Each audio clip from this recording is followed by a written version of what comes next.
Hello, my fellow Alaskans. How are you all doing out there today in Alaska land? We are here on day 5 in the Alaska Palmer Courthouse with the Kowalke Eastman case. Things are just about ready to begin here. Take a moment right now to like and share this video and make sure as many Alaskans as possible is able to view this. Our republic is on the line, and democracy needs to die in darkness. As our elections are determined by ballot, not by bench. This case has everybody's civil liberties on the line. You are guilty by association just for belonging. If you are convicted during this case, that is the signal it is sending out there to everyone around the world. This is just one person's opinion. You can find this video currently on YouTube, Twitter, Facebook here at Politadick and Politadick.com, and you will find it mitigated over to Rumble sometime within the next 12 hours once it is over with. This is a short day today. It's going to start at 9 o'clock, and it will be going on until noon, and then it will be stopping. The first witness on the stand is going to be John Guandolo. I think that's how you say his last name. I'll hopefully didn't slaughter it too much. And he is going to be cross-examined by the plaintiff, the prosecutors today. And if we're lucky, we might be able to get to hear from Rhodes, one of those that he is the founder of the Oath Keepers themselves. Currently is in facing jail time or in jail, and he is supposed to be providing some expert first-hand accountability witness for the defense. Was supposed to be the first witness yesterday starting at 1 o'clock, but due to the Zoom issues, connection issues, being able to hear testimony, the trial was delayed by about a couple hours almost, just trying to get all of that corrected. Darn snow that just wouldn't quit. Now we got the rolling cold that has come in. I started out my morning at -3. By the time I left my Adobe, I was sitting at -14 was the lowest I saw. 11 was as I was rolling through Wasilla, and we're sitting at a balmy -5 here at the Palmer Courthouse as of my last check here just a little bit ago. So again, take a moment, please like and share this video. They are getting really close to begin. As you can see, everybody is here in the room now. We're just waiting on the judge to come through the door. Begins at 9 o'clock. Thank you guys all for being here once again. Like, share, subscribe, click that bell, and get notified. We'll talk to you a little bit later.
Just do it. Yeah, they can get a little, yeah, thanks, yeah, thanks. Or send me a text, because I'm just sitting here waiting for the judge, thanks.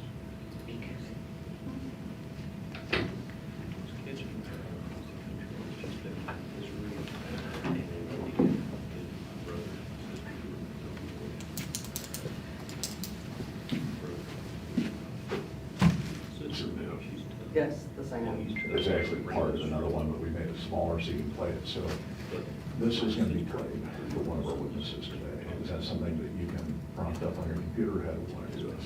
I will need to pull a laptop from the clerk's office and set it up for either you or judge, unless you can play it through your laptop. I can't.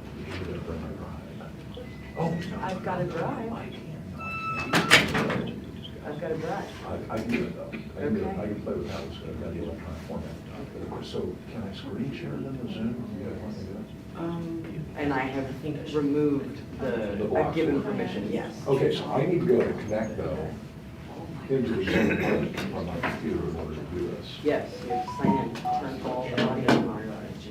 Okay, and so probably that was what I think we'll raise with that witness. Yes. Do we have John Guandolo? We do. Okay. I also have two other individuals, Nicholas and Thomas. Oh, Thomas Flynn is one of the attorneys for the state, and then Nicole, neither one is another witness. She's a witness? Yeah. I'm gonna leave your witness in. I told him that. I said he would. Not that that's helpful, because it's a live stream, it's right, and we don't have exclusionary rule currently, but Sure. yeah, he will hang out. Okay, sounds good. Okay. Thank you. I'm gonna let a witness in. Okay.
Please rise.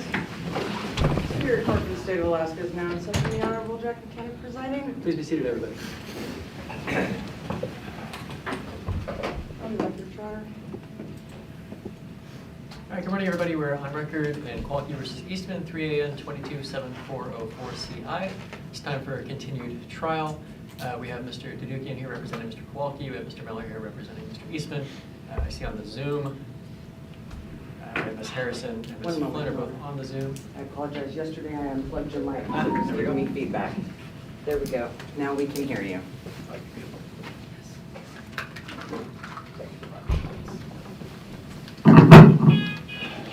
Better. Any of that come through, or should I start? We should start over. All right.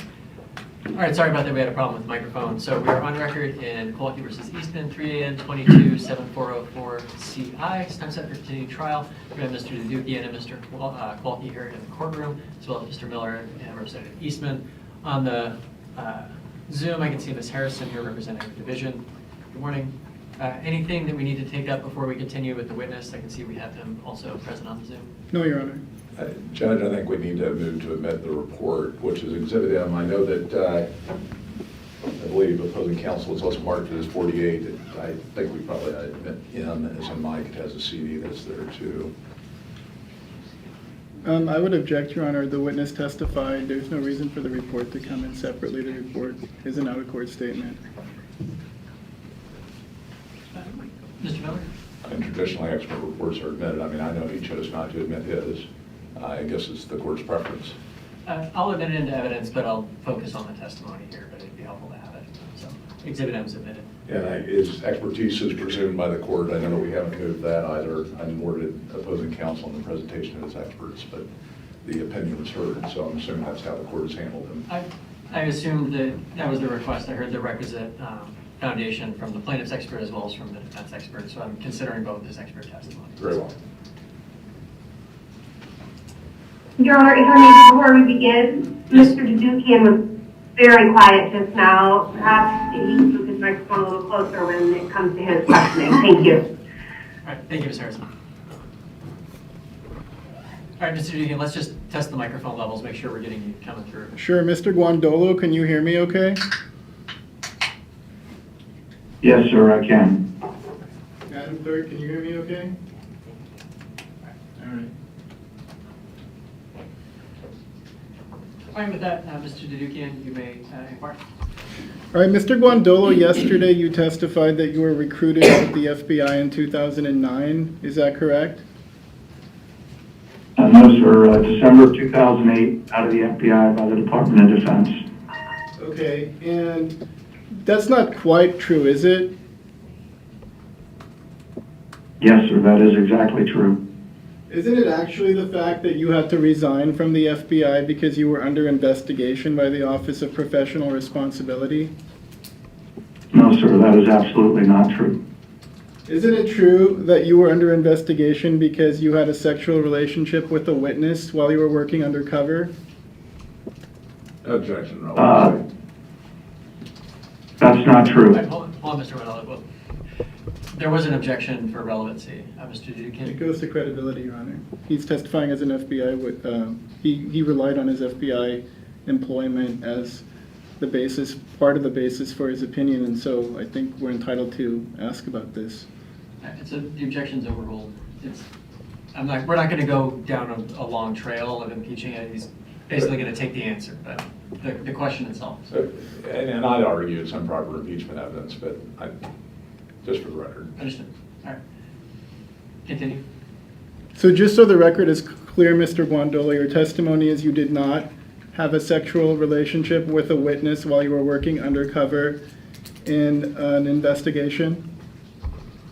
No, that's not my testimony, sir.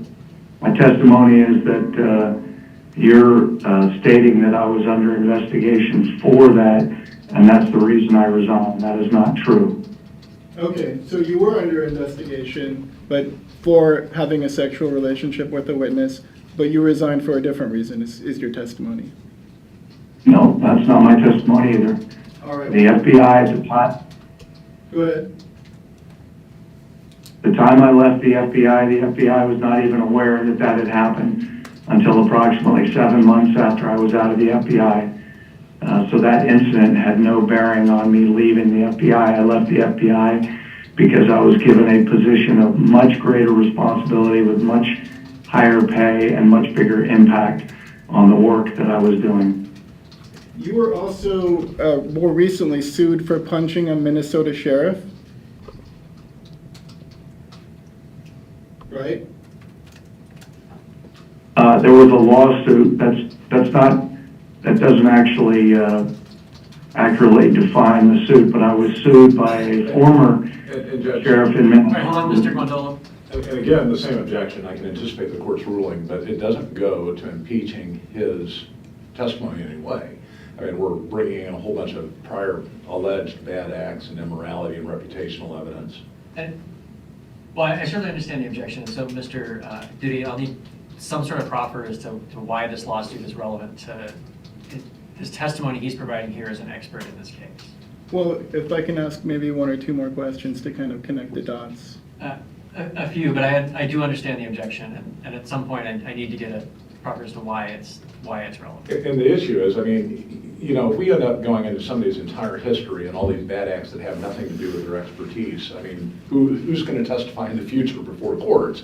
I mean, that's not what this is about. It's whether or not he has expertise to testify to what he's testifying to. And relevant, I understand, but I don't fully understand yet why the plaintiff is asking the questions. And so to rule on the objection, you know, I'll give a little bit of leeway to sort of lay the foundation as to why this is relevant impeachment, but I also do understand the objection.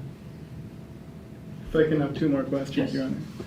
Mr. Guandolo, it sounds like you admitted that there was a lawsuit from an altercation you had with a Minnesota sheriff.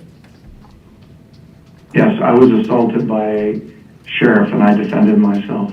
Okay, and that altercation happened because you accused the sheriff of supporting Hamas and the Muslim Brotherhood? I wrote an article in which I stated facts about his relationship with Hamas doing business as the Council on American Islamic Relations, which is identified in court proceedings in the largest terrorism financing trial in American history that identifies CAIR as a part of the U.S. Muslim Brotherhood's Palestine Committee, which in fact is Hamas. So yes, I did write that. It is factual, and he didn't like it, which is why apparently he attacked me. And you're saying he attacked you, but you lost that lawsuit and an appeal, right? The lawsuit was not appealed. And Judge, I mean, that's the third question. You said he had two more. All right, so Mr. Dedukian, what's the relevance to his qualifications or his testimony? Your Honor, yesterday the testimony was that the Oath Keepers aren't a dangerous organization, but these Muslim organizations are, and so this goes to his mindset and feelings on such organizations and comparing them to the Oath Keepers. Judge, that's not what his response was at all. He said somebody else reacted adversely. It doesn't say anything about him. All right.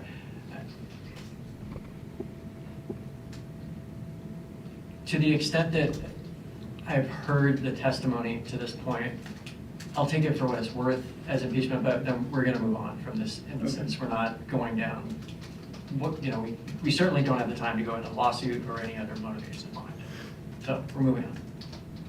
So, Mr. Guandolo, I just want to make sure I'm understanding your testimony correctly. Your testimony was that the Oath Keepers is not a domestic threat to the United States, right?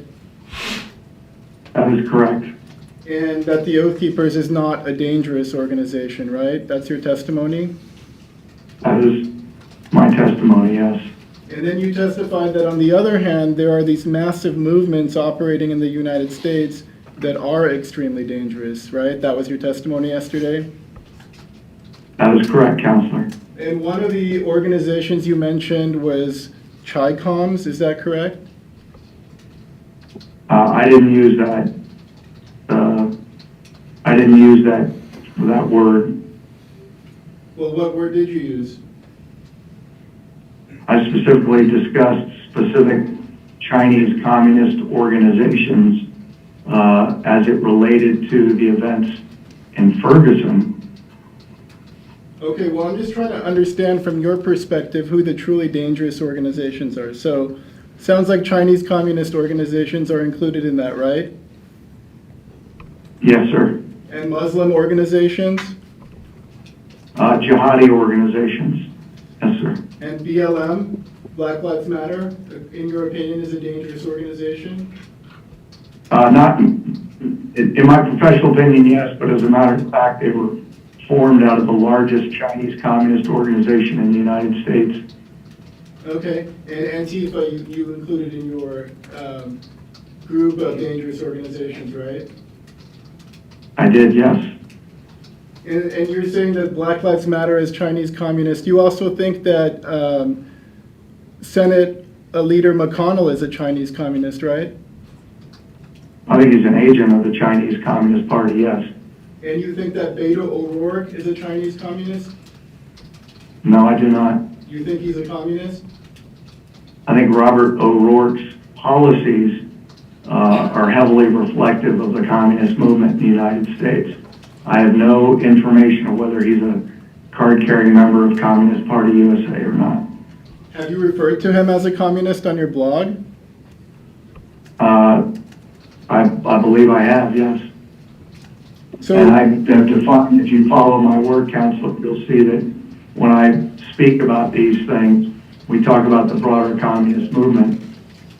You're talking about not only people that are card-carrying members of the Communist Party, but people that are in the immediate circles that advance the movement as well, as a matter of fact. I understand. So part of what you're testifying to in court in this case is about your threat assessment of these various organizations, right? Ask the question again, Counselor. Part of what you testified to yesterday was your assessment of the threat posed by these organizations, right? Right, in comparison to what your witnesses were testifying about oath keepers. My testimony was that there are significant, massive movements here in the United States that are identifiable, as a matter of fact, through evidence that's been entered in the case of, especially the jihadi movement, in some of the largest terrorism trials in American history.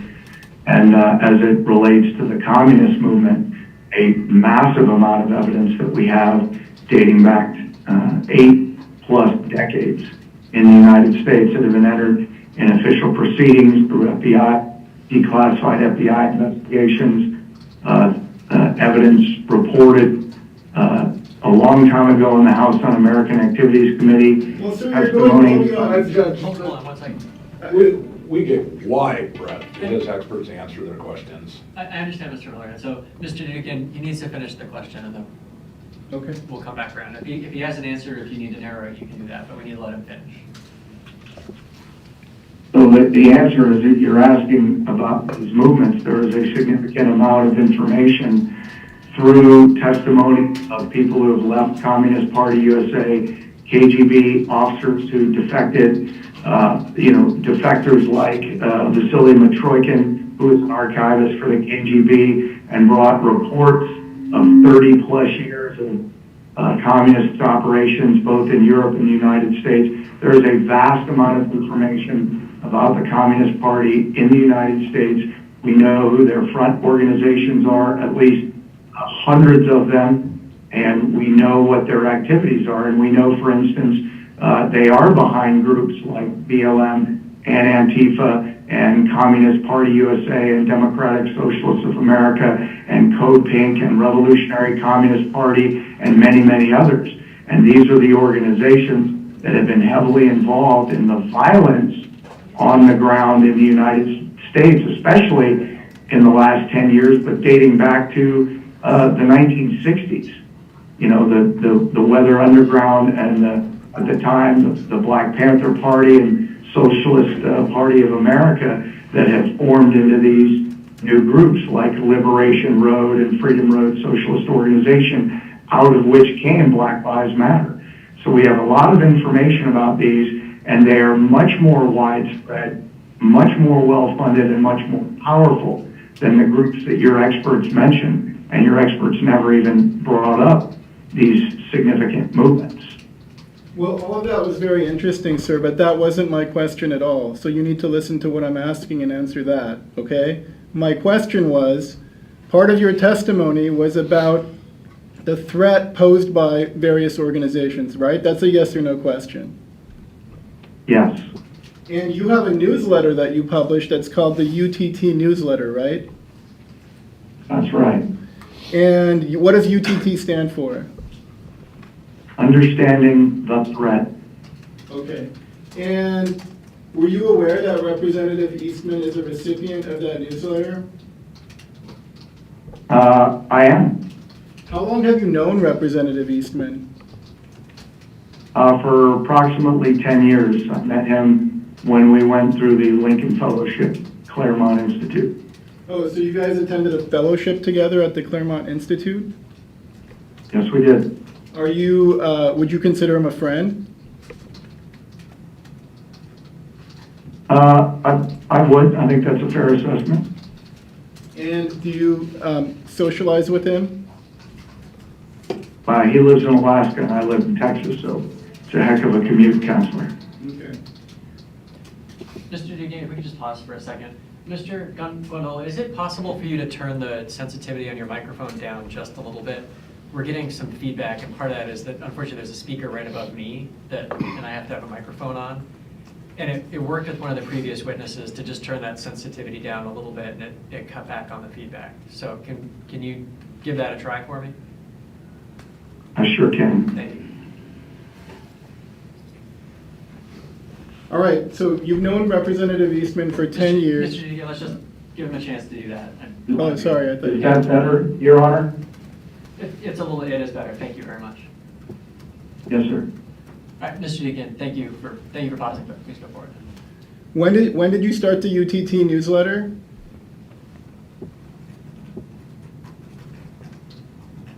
when I started the newsletter, I can't speak exactly. UPT was formed in the spring of 2012, Counselor. So newsletters, my guess was within the first year or so, but I can't be sure. I'd have to go back and look at my records. I don't know. I've been doing it a long time. Your testimony was that you've known Representative Eastman for 10 years. You consider him a friend. You were, I guess, classmates at a fellowship at the Claremont Institute. Do you know when he signed up for your newsletter? I do not.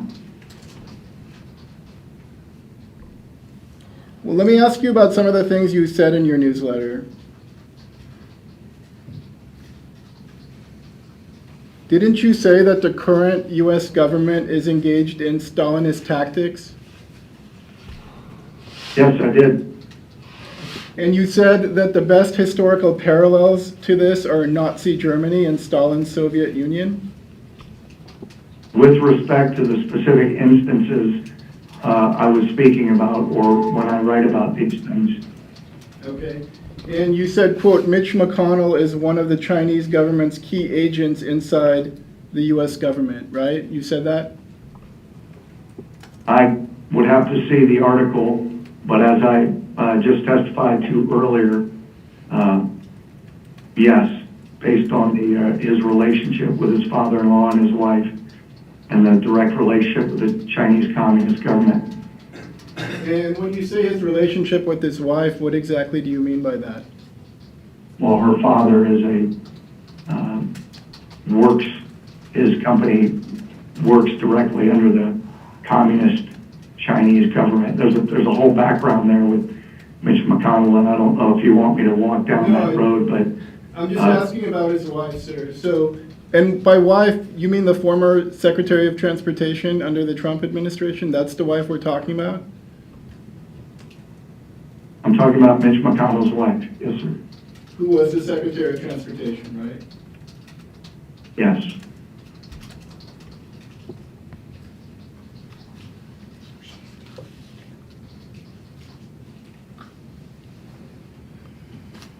One of the things that you wrote in your newsletter is that Understanding the Threat, or UTT, is the only organization in America training communities to identify these hostile people and groups in local communities and flush them out using lawful creative means to do it. So who are the hostile people that you were referring to in that comment? Individuals and organizations that are a part of those hostile movements, the jihadi movements, the U.S. communist movement, their collaborators, and those that finance their efforts. And your organization trains just regular citizens to flush them out and get them out of their communities?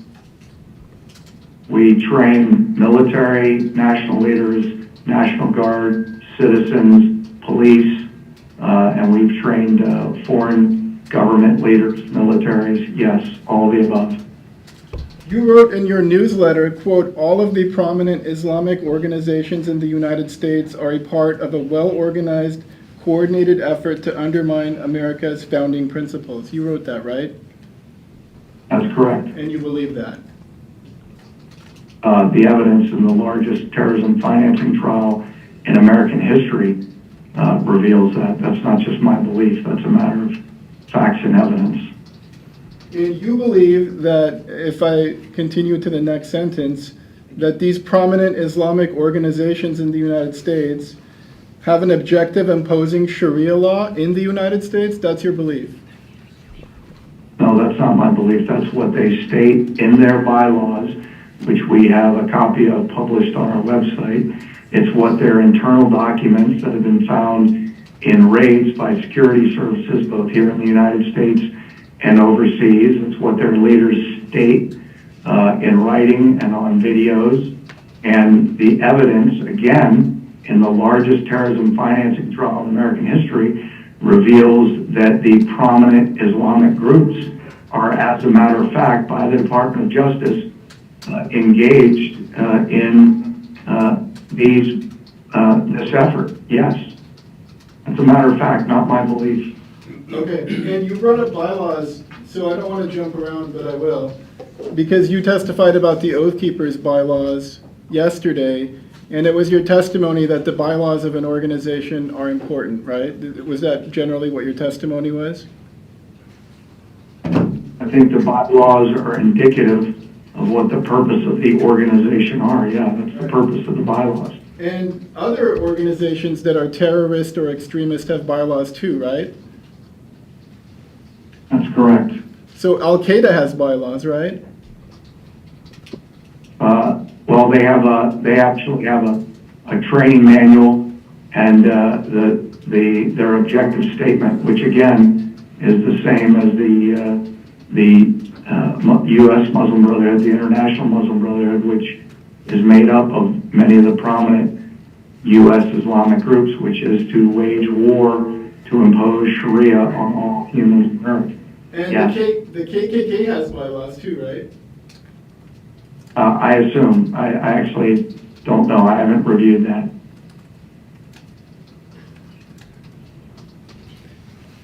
You also wrote in your newsletter that, quote, Black Lives Matter was created out of the largest Chinese communist organization in America, and your testimony was similar today.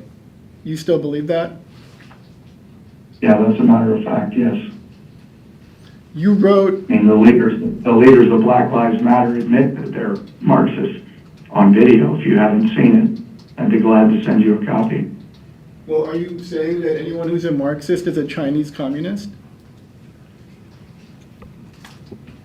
No, I'm not. But what I'm saying is that Black Lives Matter came out of the largest Chinese communist organizations in the United States. It used to be one Freedom Road socialist organization, and it broke into two pieces. One today is called Liberation Road, which is actually the larger part of it that has many communist organizations in the United States operating under its purview. And then Freedom Road, socialist organization, still exists, but it has less bandwidth inside the United States. And those are, as a matter of fact, Chinese communist organizations. And they are, as a matter of fact, stirring up hate, discontent, and violence in the United States in order to destabilize the United States. And one thing that I wanted to ask you, because you keep talking about Chinese communist, and during the course of this trial, a different term came up, which was Chi-Com. Have you heard that term used before? I have. And does that refer to Chinese communist? That's the only understanding of that word to me is Chinese communist. All right. No, I another, didn't use it yesterday. yeah. Another thing that you wrote on your blog, or I'm sorry, in the UTT newsletter that you sent to Representative Eastman and other people, you wrote that, quote, every component of the U.S. government is polluted with real communists who are taking every action they can to destroy the American constitutional republic from within. You wrote that, right? I'd have to look at my words, but that does accurately summarize the result of my investigation, research, and of my organization. And you wrote that real communists are, quote, growing, or they grow like a cancer inside America. You wrote that? Yes, I think anybody that actually does research from 1920 to 2022 will see that the communist movement in the United States is massive. I mean, back in the 40s and 50s, as a matter of fact, we had communists. I mean, we know, as a matter of fact, Jimmy Carter reached out to the KGB and the Soviet ambassador to help him defeat President Reagan, as a matter of fact. We know that Soviets have operated inside the State Department, the Treasury Department today in the components of government. They are actually active in this current administration, has nominated communists to be a part of the administration. So yes, this is a problem, and it does exist today in real time. Right, and you referred to Deb Haaland, the Interior Secretary, as a, quote, hardcore communist, right? I don't know if I use that phrase, but she is a communist. Well, let me direct you to, you have access to the exhibits, right, including the new exhibits from yesterday? I'd have to pull them up. What exactly are you asking me to look at? Just give me 1 second and I'll tell you exactly where to go. Can you pull up Exhibit 47? And Your Honor, Yes, I can. I provided a paper copy today and a digital copy yesterday. Yeah, I have a copy of it right in front of me, sir. Okay. Can you turn to, do you see at the bottom of the pages there is a Bates numbering?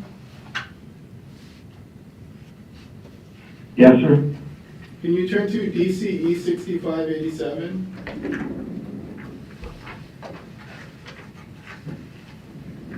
6587. Stand by, Councilman. On the PDF, it's 16 of 42.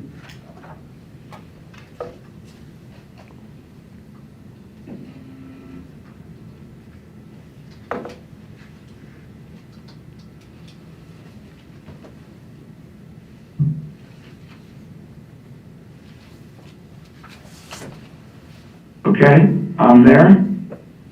Do you see about halfway down where you wrote, well, you identified a number of people as communists. From this administration, you wrote, today we bear witness to hardcore communists being nominated for cabinet level positions, such as Deb Haaland, Interior Secretary, and Saul Omarova, Mr. Biden's original nominee for Comptroller of the Currency. Does that refresh your recollection that you referred to Deb Haaland as a, quote, hardcore communist? That's correct. I do see that in the newsletter. And you called James Comey a communist? Well, actually, James Comey admitted in the New York Magazine article that he was interviewed for in 2003 that he was a communist. Okay. And can you remind me, did he have to be confirmed to his position as the head of the FBI? And that's exactly the point, Counselor, that a guy who was the U.S. Attorney for the Southern District of New York, who went on to be the Deputy Attorney General, and in between that transition publicly admitted he was a communist, and the fact that there was no counterintelligence investigation conducted by the FBI stands as, in my professional opinion, prima facie evidence of a lack of understanding and professionalism to actually consider that a real threat within the government. Just like whether we talk about actual ISIS commanders being vetted by the State Department and allowed to go through State Department training as ISIS commanders, and yet the government entities that are supposed to be doing professional vetting are incompetent. Or, for instance, Abdurrahman al-Amoudi, the al-Qaeda financier who was the advisor to President Clinton and Vice President Gore for 8 years. So it raises professional questions about how the Secret Service and FBI would vet people like that who end up, for instance, in al-Amoudi's case, being charged and sentenced to 23 years in prison because he's an al-Qaeda financier, yet he was able to operate inside the government freely. So that's some of these things may appear on their face to sound over the top or intentionally provocative, but these are actually hostile actors working inside our government. Well, so yesterday... I mean, Deb Haaland, for instance, was a part of the Party for Socialism and Liberation, which is a communist front, and she still works closely with people from Communist Party USA and Democratic Socialists of America, which are communist organizations, as a matter of fact. Well, yesterday, sir, you talked about the importance of the oath that legislators like Representative Eastman take, and every senator in the Senate also took that same oath, right? That's correct. And so you're saying that, well, you provided your professional opinion, but doesn't the fact that the Senate confirmed all of these people after hearings and investigations suggest that maybe your opinion is wrong and that 100 senators took their job seriously? No, I think you're actually making my point, Counselor. And it's quite frankly, at least in part, the point of Oath Keepers. Because the people in Oath Keepers, I suspect, read and are aware that people who are easily identified as terrorists or jihadis and communists are operating inside the government, and instead, Republican and Democrat leaders, instead of weeding these people out and calling them out, they are doing things like approving them and allowing them to hold positions of authority in the government. And that's exactly, in my professional opinion, I appreciate you bringing it up, because that's exactly the position that Oath Keeper states, is these people should not only not be in the government, there should be investigations for people who are aiding and abetting people who are in fact members of organizations whose mission statement is to overthrow the United States government, like the jihadi movement, like the communist movement, and the groups like Communist Party USA, Democratic Socialists of America, Revolutionary Communist Party, Liberation Road, Black Lives Matter, things like that. That's the point. So I appreciate you bringing that up. So if I'm understanding your testimony correctly, what you're saying is that Oath Keepers and other patriot groups are seeing that the Senate is not doing its constitutional duty, and so therefore they would be justified in what? Storming the Capitol building on January 6th? No, that's not, I never said that. Well, let's talk about January 6th because you testified about it yesterday. You said you were there on January 6th in Washington? Yes, sir, I was. Were you there on the job or as a quote-unquote patriot? I was actually there. Originally, I was invited on my own time, and I ended up, I will say, use your phrase, on the job, because I did report as the leader of UTT from the Capitol while I was there. Well, that's a good point, and my question wasn't precise. When I said on the job, I meant, were you on the job in a law enforcement capacity on that day? No, I was not. And yet you somehow found yourself in the restricted area of the Capitol? I wasn't in the restricted area of the Capitol. I don't even know what you're referring to.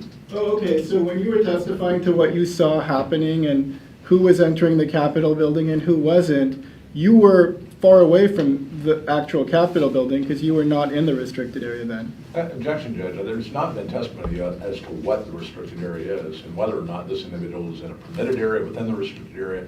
So it's an ambiguous question. Certainly the prior testimony has not defined what that is.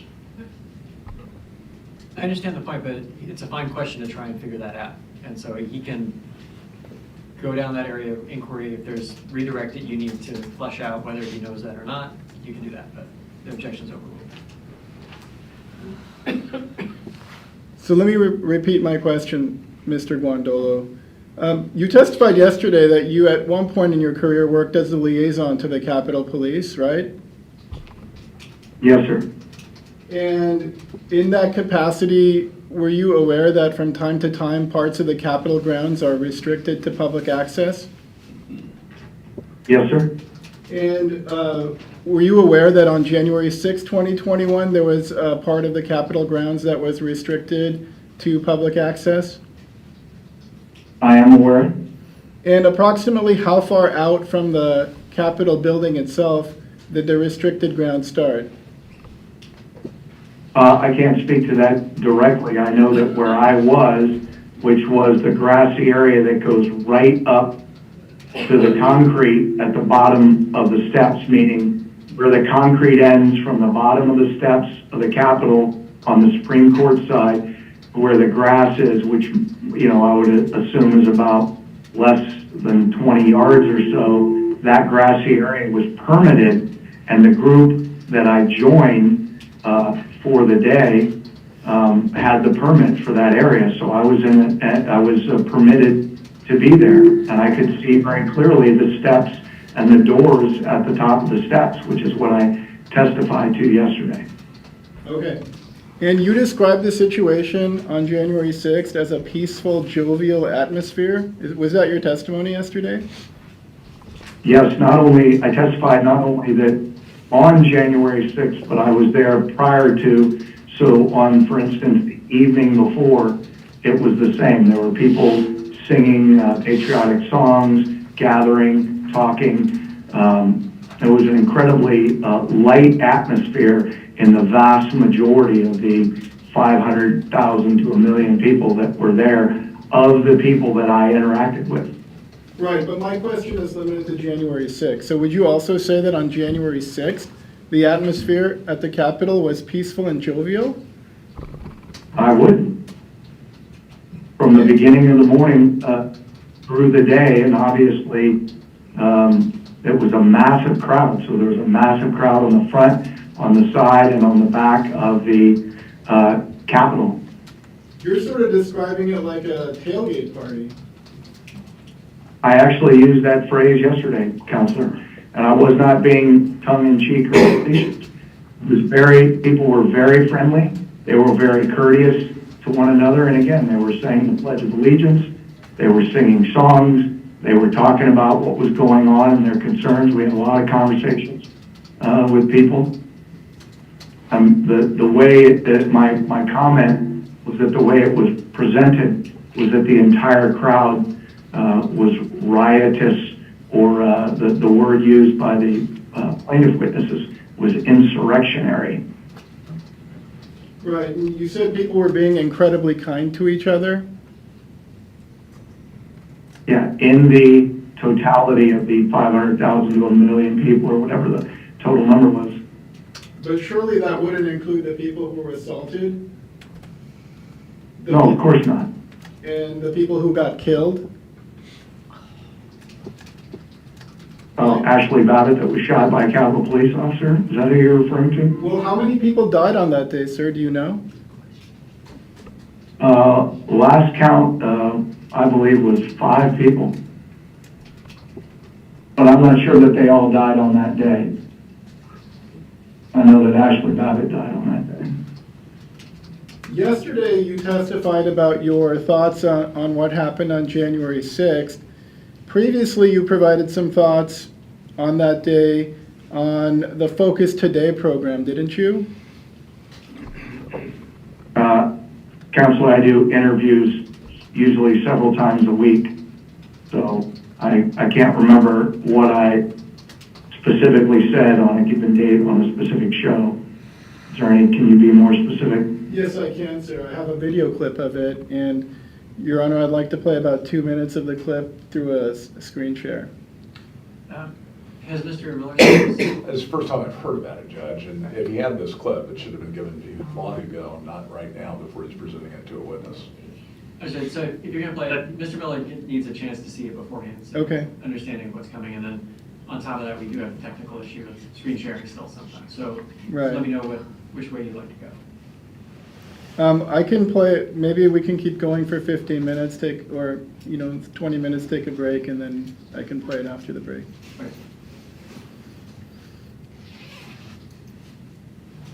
Yesterday, Mr. Guandolo, you testified that you, in your opinion, what happened on January 6th was, quote, an information operation. Is that right?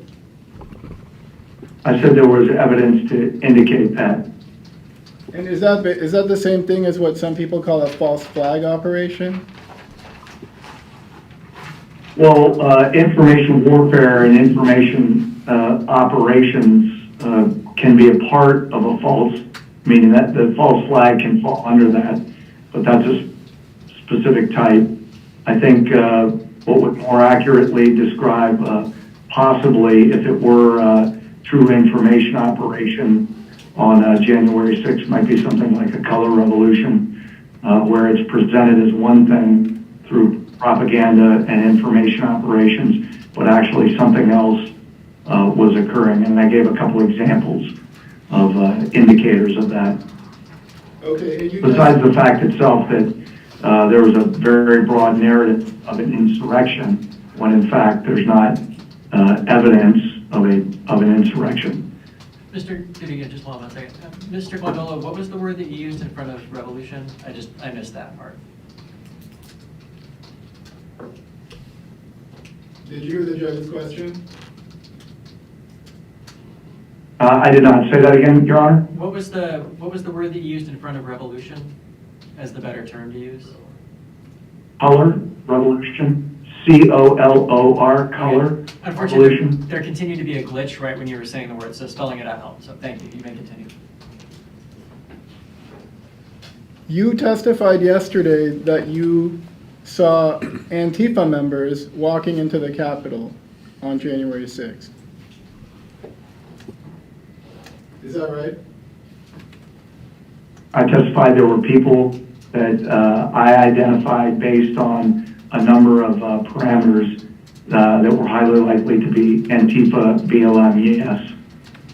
And at the same time, you said that you did not see any Oath Keepers doing anything wrong on January 6th. No, sir, I said I didn't see people that I knew to be Oath Keepers or that were wearing, for instance, the hats or the vests or the T-shirts that I've often seen them wear. And you said that you knew how to identify people who are likely to be Antifa members because of your training at the FBI, right? In part, training experience, my actual work experience of working with not only groups like that, but certainly some of the experience comes from doing threat analysis as part of my duties in the FBI. Right, but you left the FBI in 2008. You said December 2008? That's correct. And Antifa didn't come into existence until about 2016, right?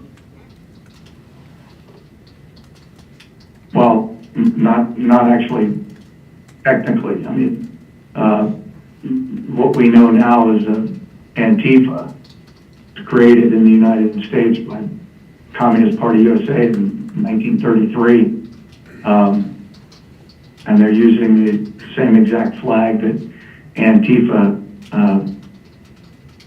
that was created by International Communist Party. They're using the exact same flag, exact same operational tactics, modus operandi. So it's just a new version of something that's 90 years old. You testified yesterday that part of your opinion in this case is based on your review of the transcript from the Rhodes trial. Is that right? Yes, I did review Stuart Rhodes' testimony in his trial. And you also spoke with him a few days ago, right?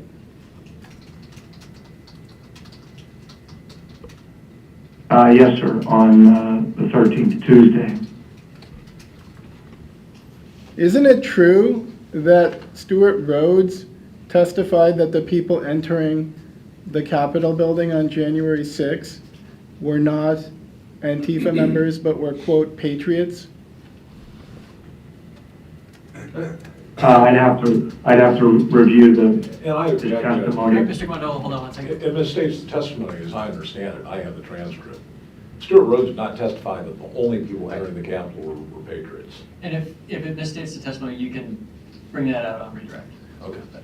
And Mr. Guandolo, let me back up. So you reviewed the trial transcript from the Rhodes trial. Did you also review the guilty pleas by other Oath Keepers to seditious conspiracy charges? Yes, Counselor, I reviewed the charging documents as well as the plea agreements for in those cases, yes. Yes. And, Thomas Caldwell et al., et cetera, yes. right. And you're aware that 3 Oath Keepers, William Todd Wilson, Joshua James, and Brian Ulrich, all pleaded guilty to seditious conspiracy charges, right? I believe that's correct. And Based on my review. And they all submitted statements of offense in connection with their pleas, right? Say that again, Counselor? They all submitted statements of offense in connection with their pleas. Yes. Can you turn to Exhibit 25 from our exhibits?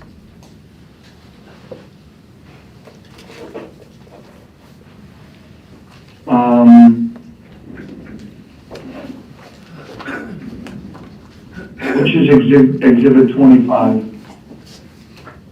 Is that the charging documents? It's the, Exhibit 25 is the statement of offense for Joshua James.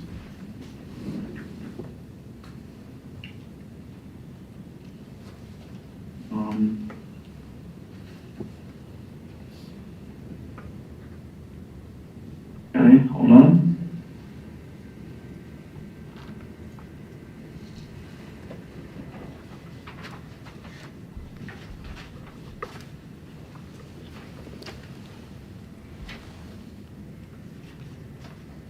So I'm looking, is that a part of Exhibit AA? No, it's part of the plaintiff's exhibits. It's a separate set of exhibits that you should have. Okay, so I'm looking through here. Give me 1 second.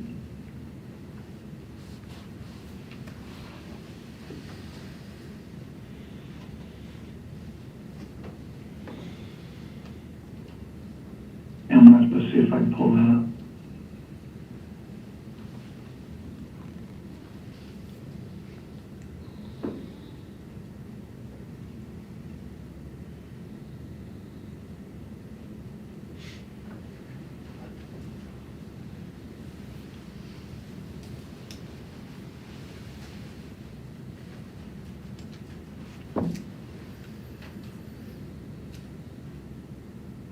I'm having a hard time pulling that up. Keep trying here.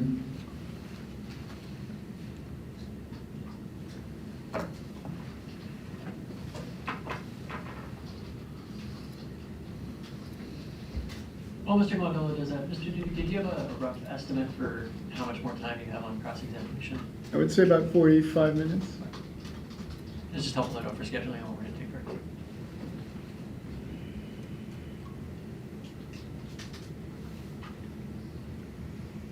So, sir, I'm only pulling up the Exhibit AA. Is there any way to, which I believe is the same exhibit, is there any way you can just give me the page number and I'll gladly just flip to that? And Your Honor, AA has all of the indictments, so my recommendation, Counselor, is we refer to that. Okay, well, I'm not referring to an indictment. Does it have the statements? And the statements there are there too. And I think it's OCR searchable. Yeah, and so which one is it, Counselor? So while I'm pulling up the document, you can use the time to search for Joshua James' statement of offense.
Looks like on Exhibit AA, the statement of offense for Joshua James starts on 264 of the PDF.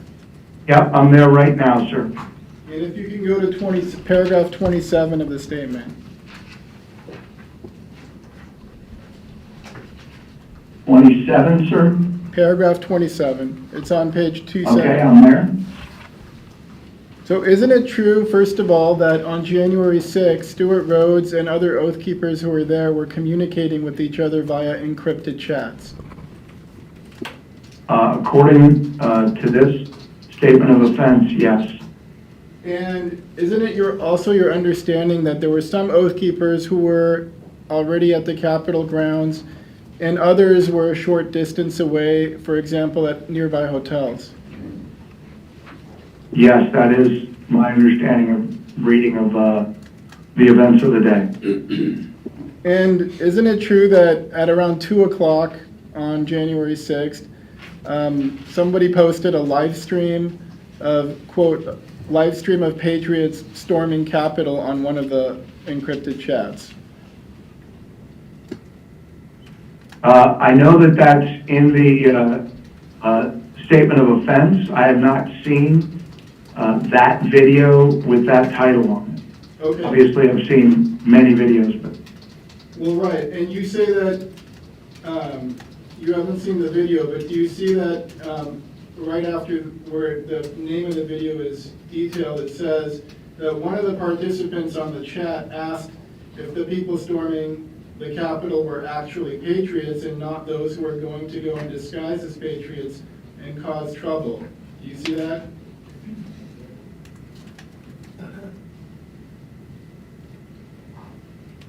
yes. And what was Rhodes's response to that question? Well, according to paragraph 27 of the statement of offense, he said actual patriots. Right, he said actual patriots, pissed off patriots, like the Sons of Liberty were pissed off patriots. And isn't it true that he confirmed that statement while on the stand in his own trial?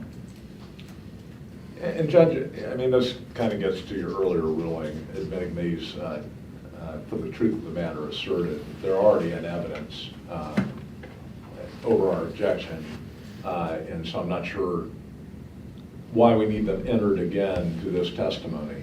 I think we've already heard testimony from this expert that he's reviewed these charging documents, he's reviewed the indictments, he's reviewed the plea agreements.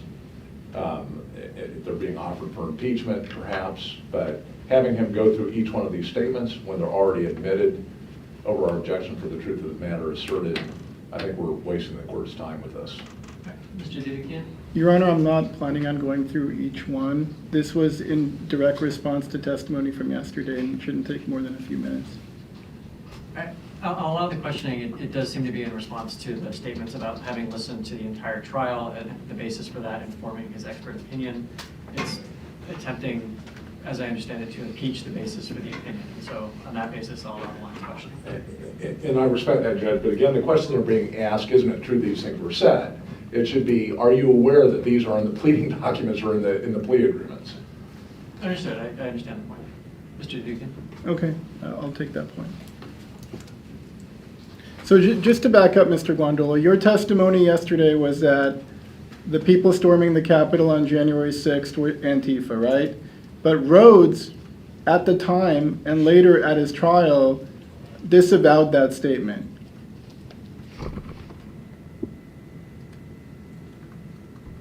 Isn't that right?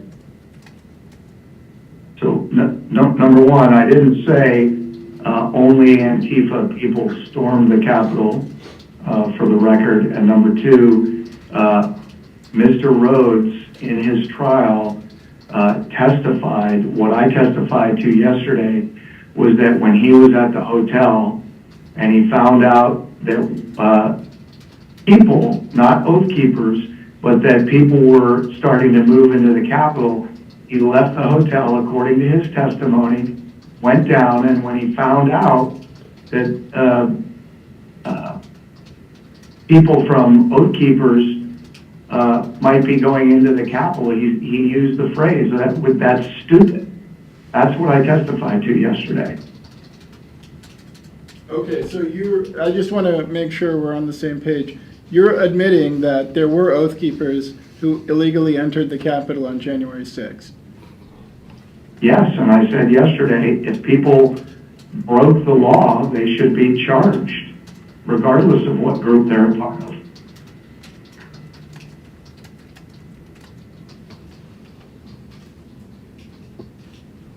Did you see Stuart Rhodes on January 6th? No, I did not. Before this week, had you ever met Stuart Rhodes?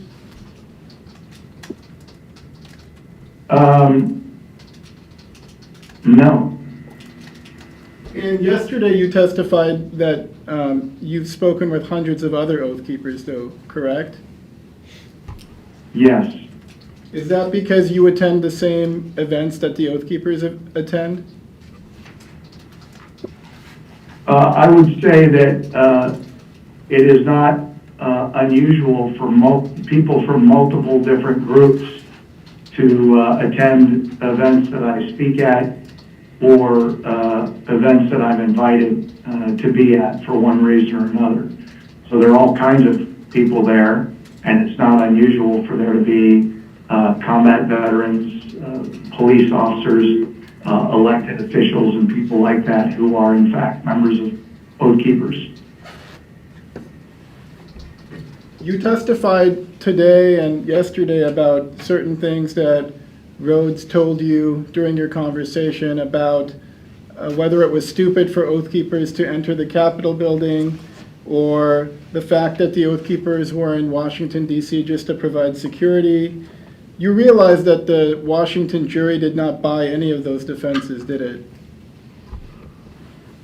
I wouldn't come to that conclusion. Okay. He was convicted of seditious conspiracy charges, right? He was specifically under Title 18 convicted of hampering a congressional proceeding and tampering with documents. And my testimony yesterday was that is not the same by any stretch of the law or the Constitution as conspiring to violently overthrow the government. Okay, but again, that wasn't what I was asking. I was asking that the defense of whether the Oath Keepers were there to provide security, or whether the Oath Keepers were there because they were hoping for the Insurrection Act to be invoked, those were things that were explicitly rejected by the jury, correct? Again, I wouldn't, because of their verdict were on those two charges within Title 18. I would not broadly say that that somehow means that just because that was a part of Mr. Rhodes' defense, that they rejected that in total. They just came to the conclusion that he in fact violated those two federal violations I just mentioned under Title 18. Hey, Judge, I need to object to, because it mischaracterizes the evidence. He was acquitted of 3 separate charges. He was not convicted of all the charges. And I guess we could go to the verdict form, and I can do that on redirect. But this is being presented as if Stuart Rhodes was convicted of everything he was charged with. And that's not the case. That's not the question he asked. He asked was he convicted of seditious conspiracy. So he's not misrepresenting the document. If there's additional information you'd like to bring out, again, you can do that on redirect. You would admit, sir, that those defenses were presented at the trial, right? The fact that, can you ask specifically what you're asking, sir? The fact that the Oath Keepers were in Washington to provide security was presented as a defense. Yes. The fact that Yes, sir. the fact that the Oath They Keepers were there to provide security for 2 separate events that were permitted events, yes. okay, and the fact that they were hoping for the president to invoke the Insurrection Act, that was presented to the jury as well, correct? The way it was presented, at least according to Mr. Rhodes' testimony, is that they were prepared for that eventuality, but he did not actually think that was going to happen.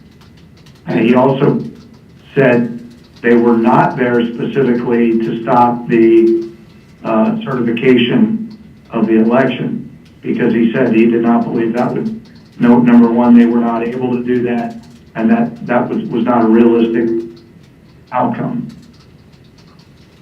And the fact that the leader of the Oath Keepers, Stuart Rhodes, said that it was stupid for any Oath Keepers to go into the Capitol, that was also presented to the jury. That was in his testimony. Right. And despite all of those things being presented to the jury, when you spoke to him this week, Mr. Rhodes was sitting in jail, right? He was.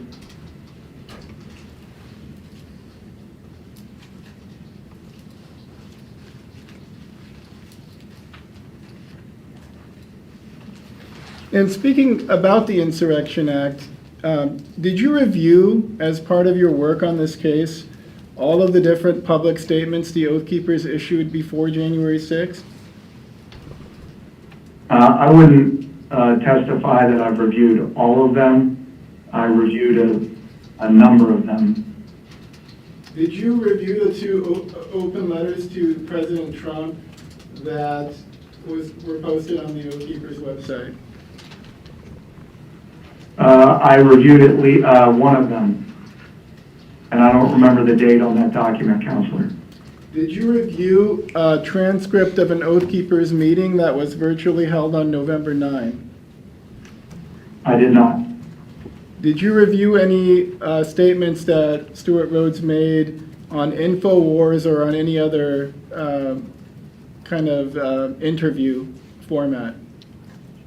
Yes, I don't want to put a number on it, Counselor. I want to give honest testimony. A significant number of interviews over the past several years given by Stuart Rhodes that were available primarily in video format. And isn't it true from your review of all of those public statements by the Oath Keepers that Rhodes and the Oath Keepers were aware that there was a big chance that the Insurrection Act would never be invoked? He believed it was unlikely, but he wanted to be prepared for the eventuality, yes. And isn't it That would be my assessment of listening to those, reviewing those statements. And isn't it also true that he came up with a plan B in case the president did not invoke the Insurrection Act?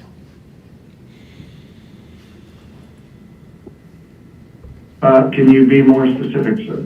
Didn't he state in the public statements that the Oath Keepers would have to fight either way? He made it clear that there was going to have to be a battle for the, for the constitutional form of government. But I didn't mean that. I didn't take him in the context of what I reviewed. Just like anybody would say, there's going to be a big battle on this issue. I didn't take it to mean a physical battle, and that's not what he's been advocating over the duration. Well, were you aware that he testified at the trial about telling the Oath Keepers about the storming of the parliament like the people of Serbia did under Milosevic? I am. And he said in the public statements that if the president did not invoke the Insurrection Act, that there would be bloody revolution or bloody civil war? I think he said that might be, I won't quote his exact words, so I won't agree to that, Counselor, unless I look at his words, but there were words to that effect. And isn't it also true that when Rhodes concluded on January 6th that, quote, Pence is doing nothing, he called his people who were somewhat far away at hotels and providing security details, he called them to the Capitol grounds? I'm not sure about that, sir, that particular fact. Do you have your, Mr. Miller said that he had access to the transcript from the Rhodes trial. Do you have access to it? I do. You mean Mr. Rhodes' comments? I mean his testimony. His testimony? We can, you don't have to pull it up now. We can talk about that one after the break too. Okay. I want to make sure I understood part of your testimony correctly from yesterday. Was it your testimony that the Capitol Police allowed the mob into the Capitol building on January 6th? It was my testimony, Counselor, that I personally witnessed individuals walk up the stairs of the Capitol, have conversations with the 2 or 3 police officers that were stationed kind of midway up, have conversations. I watched the Capitol Police point up the stairs, and they calmly, in groups of 3, 5, calmly walked up and went in those doors that were on the Supreme Court side. The Capitol Police watched them, and the police at the top of the stairs didn't stop them, and they didn't. Those people I watched walked in, they didn't rush in. So that's what I testified to. So I just want to make sure I'm understanding what you're saying. Are you saying that the Capitol Police were in on it? I'm not making that assessment, Counselor. I'm just saying I witnessed on several occasions people with American flags, Gadsden flags, in groups of 2 to 5 walk up, talk to Capitol Police. They kind of pointed up. They walked up. The police at the top watched them just walk in the doors. And based on where I was standing, there was no, in those encounters, there was no confrontation. It was just people walking into the Capitol. You said you were there on January 6th, and you described where you were. It's true that there were barriers set up to keep the people out of certain areas, right? There were barriers up. And those barriers were breached when the people entered the Capitol building. Right? Are you asking a question?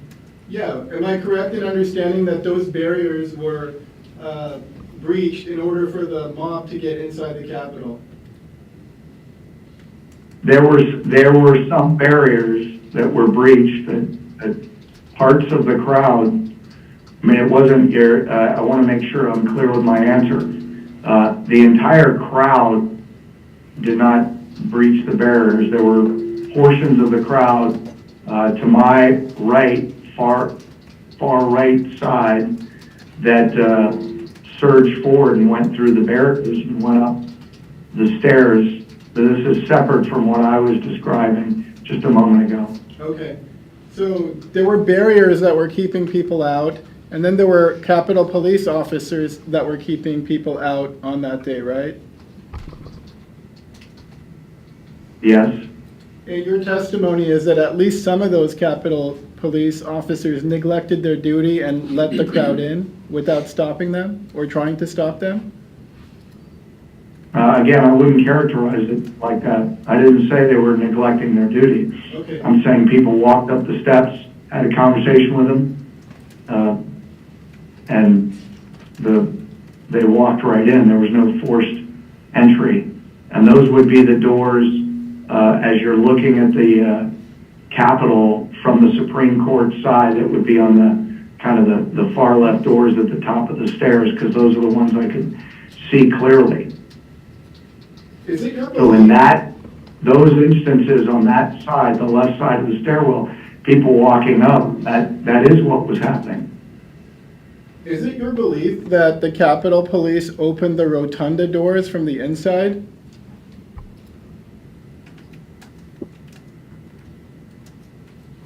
I have seen video of Capitol Police opening the doors on the inside of the Capitol and allowing people to come in the middle of the rotunda area. Yeah, I've seen video of that. Okay. That video has been widely circulated.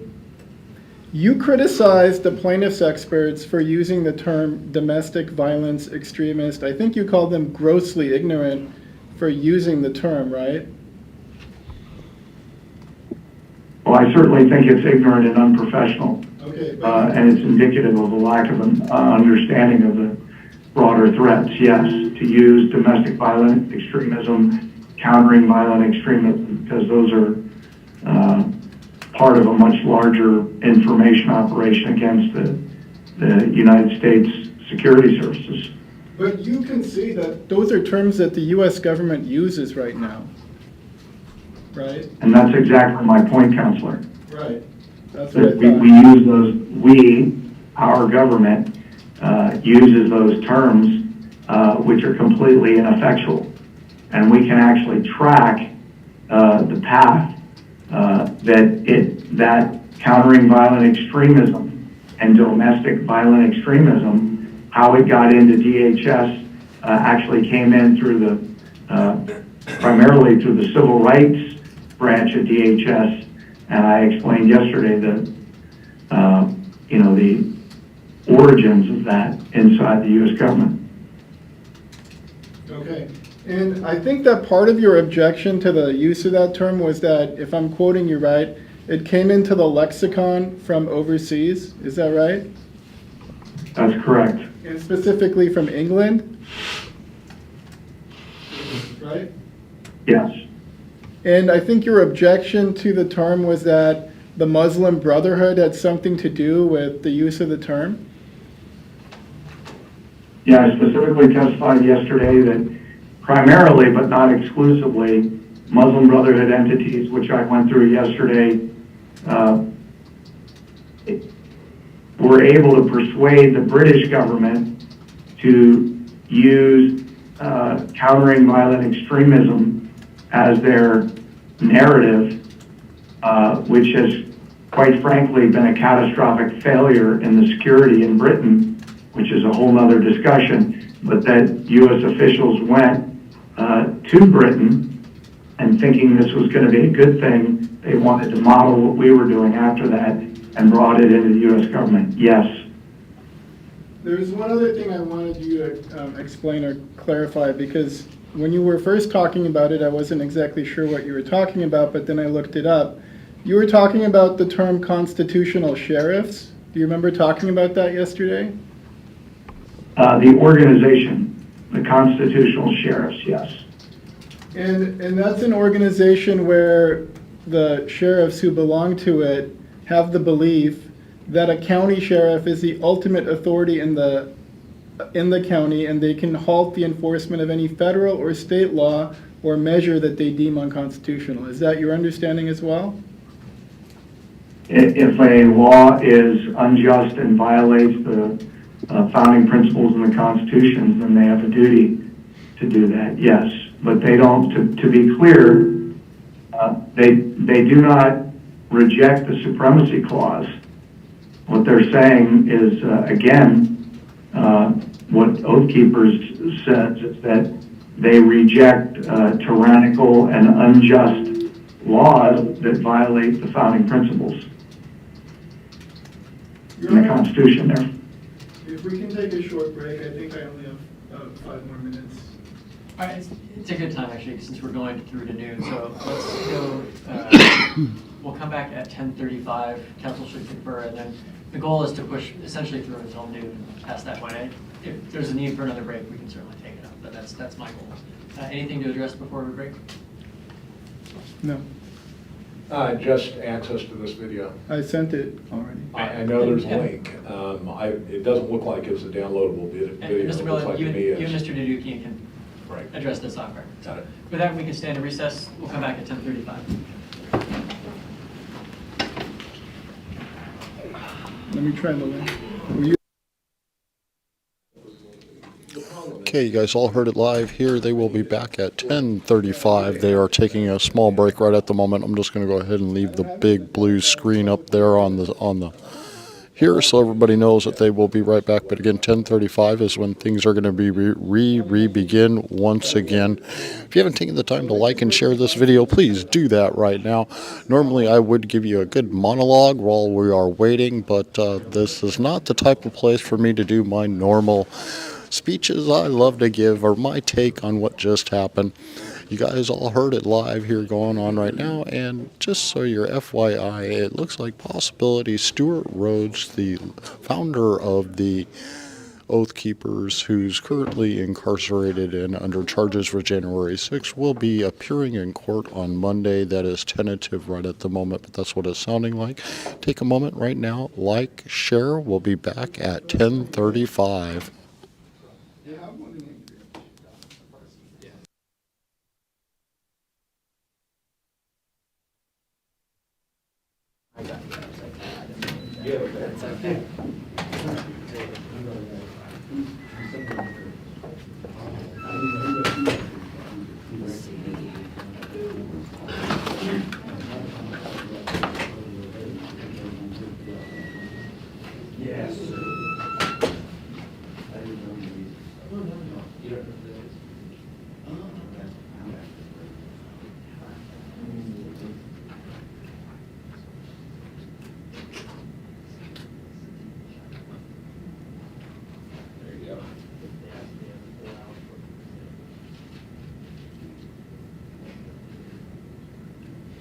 Really?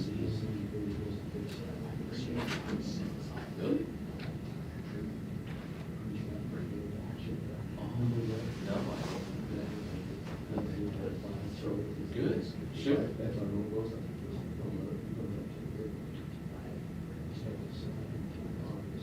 We want a Will Smith.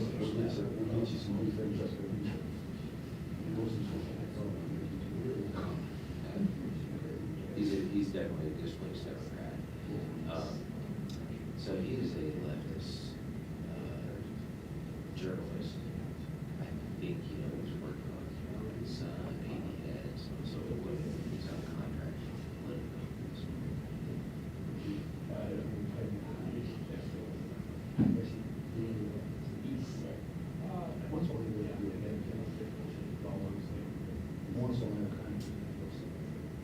It's hard to get an accurate representation.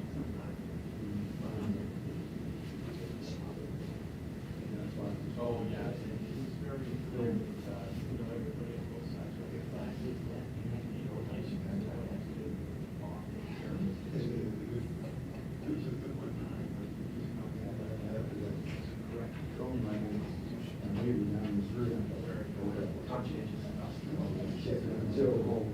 They were just so proud they put something back and what they put there.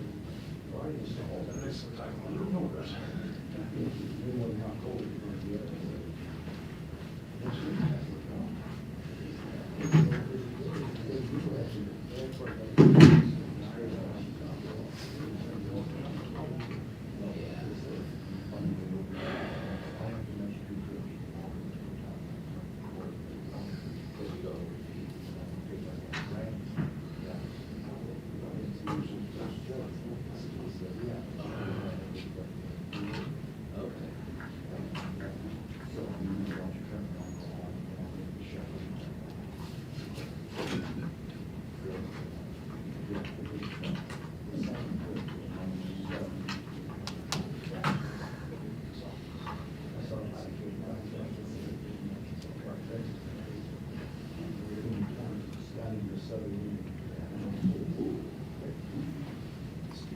All right, Deanna, in front of you. Sorry, the verdict. What's that?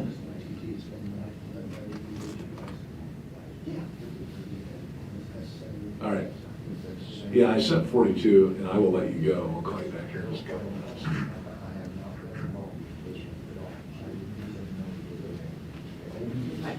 Well, hello. Good to see you. I didn't know I was going to get that distinction. Hey, how you doing? Good to see you. Thank you, appreciate it. You remember me? Yeah, I remember the face. We took a picture together. I know we did. A few years ago. Yeah. We're one of the races. So I have age, I can tell you the magnitude. So yesterday. Inside, just the body, just kind of. And part of it is this whole up here, I'm getting like 2 hours of sleep. That ages me pretty too. I got time to say. So, you won't be going on, I mean, they're taking this enormous amount of time. So we're trying to get our other witness in from. If you have on there, Ricky helps. Sure now.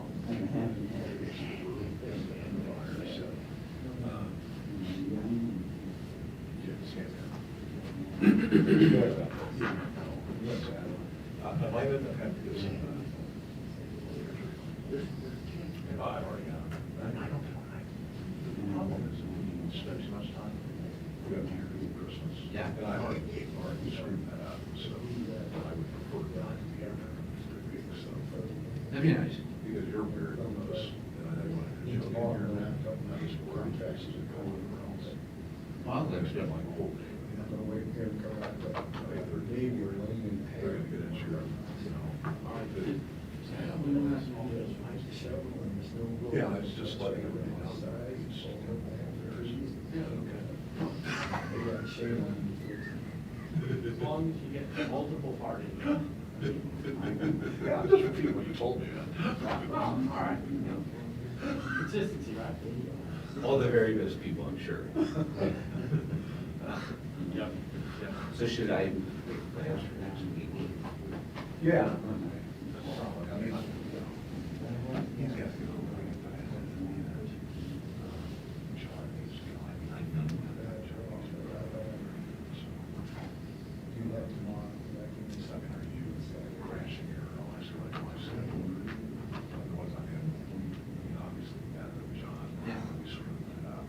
There's time to work on this, so it's just a matter of, I'm sorry, finding flexibility.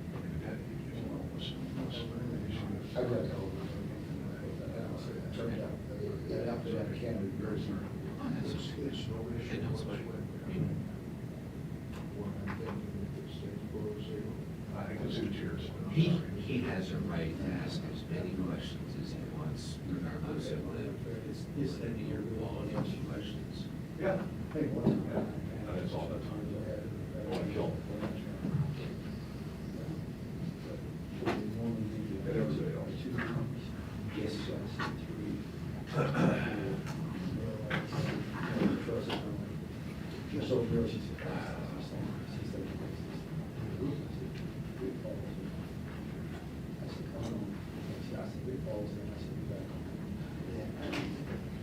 You should go over there.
Yes, I'm gonna log into the Zoom again because I think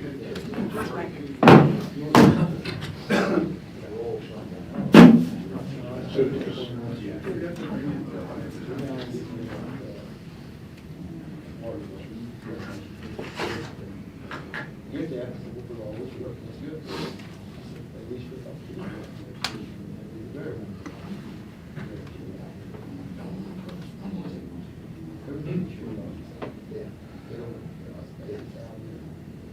spend money, just say, just keep it high. Yeah.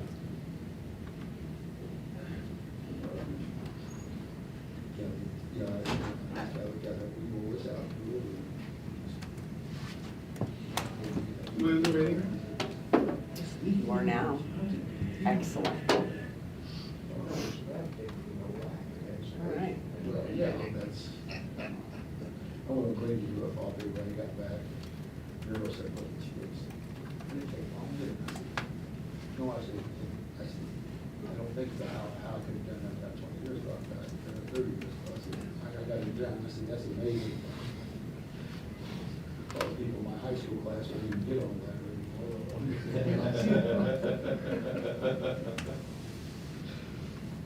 things like that are generally prevented.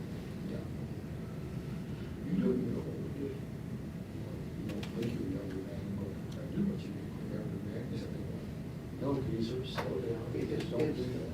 You can think that way on the way up. You don't want to think that way. Yeah. Well, it's the same thing. This is why there's something else I'm gonna. I did make it in here yesterday. It was the first time in 3 years I've been trucking before low. And I had snow to here. Yeah. I plowed my way out, which was good because they didn't have an alternative set up in English. Oh, really? Yeah, so I get here and they were scrambling and I was like, don't worry. I got this. I I'll got put it. out the fire. Yeah, I only have 4 feet of snow on my roof right now that needs to be removed. That's like yeah. 1,600 square feet that needs to be shoveled. Yeah. And then the whole house, 6 feet back. Yeah. So I was like, are we closed or are we not closed? Are we closed? We're closed, we have emergency hearings, so we're not really closed. We're closed for everybody but like 6 of us. Yeah. Yeah, she's like, do you give me an extra day of admin leave for that? Yeah. Do I get an extra day off for that, or do I just get paid because I was here? Do I get Like, a Christmas bonus? hazard pay? Because the Rhodes one. Yeah, again, like, they literally, my, end of my driveway, the snow piles put it on there. Burned it up. Burned it up. It was like this tall. And it was, This is what happened at my house. This is a dome. Do you remember when you were a kid? oh, yeah. It was the like big pipe dome. Yeah. This thing is 7 feet tall. Yeah. And I'm gonna go in if the temperature drops. Spray all the tall things that are attached to the, because it's open, but it's stable at the moment. Yeah. So I'm shoring it up for my grandkids, but I spent 5 straight hours last night shoveling. And I don't feel like I've done a day. And honestly, I'm gonna leave here, I'm gonna gear up, I'm gonna go outside, and we are gonna work for the next 2 days to try to get it situated. I'll be encouraged to Well, I work 2 jobs, so I bartend on weekends. Where at?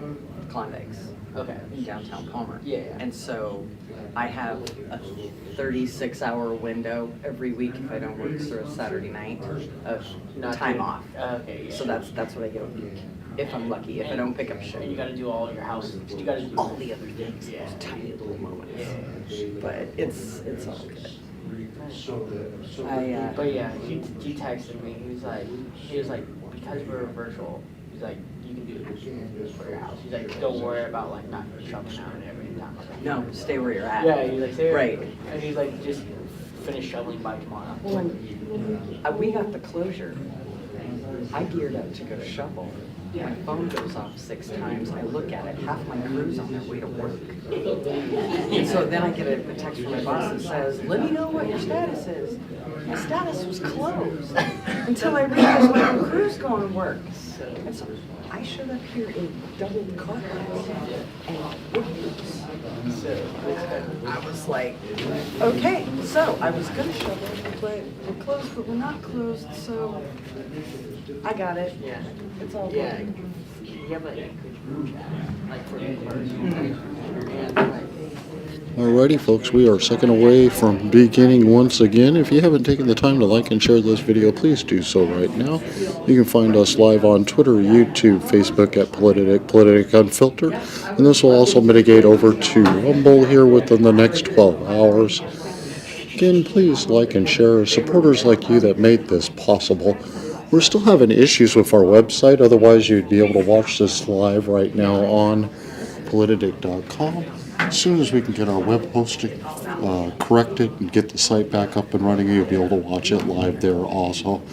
I hope you guys are all having a great week. It's a beautiful Friday out here. This will be getting over at noon today. So again, please like and share. Appreciate it. They're about ready to begin.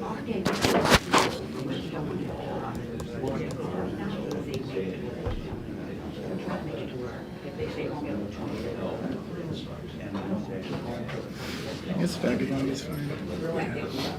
You can do a tradition of getting a soup and bread.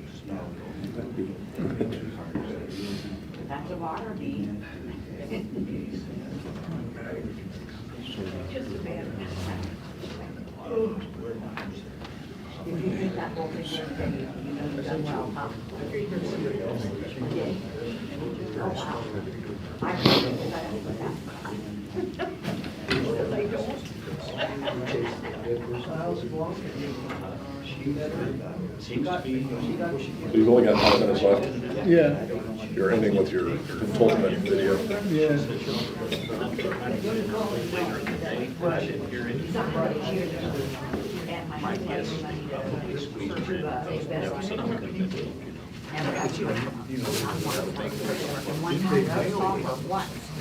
Yeah. So do a lot of people. Good crowd showing up here today.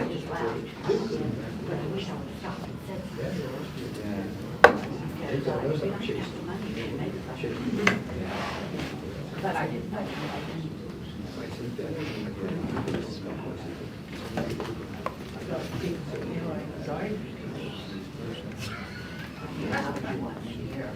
Good enough to steer.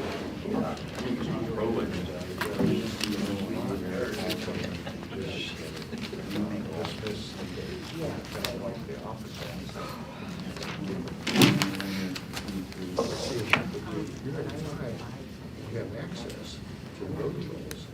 I said, that's where Republicans, certain people always get their list. Please rise. Superior Court for the State of Alaska is now in session. Please be seated, everybody.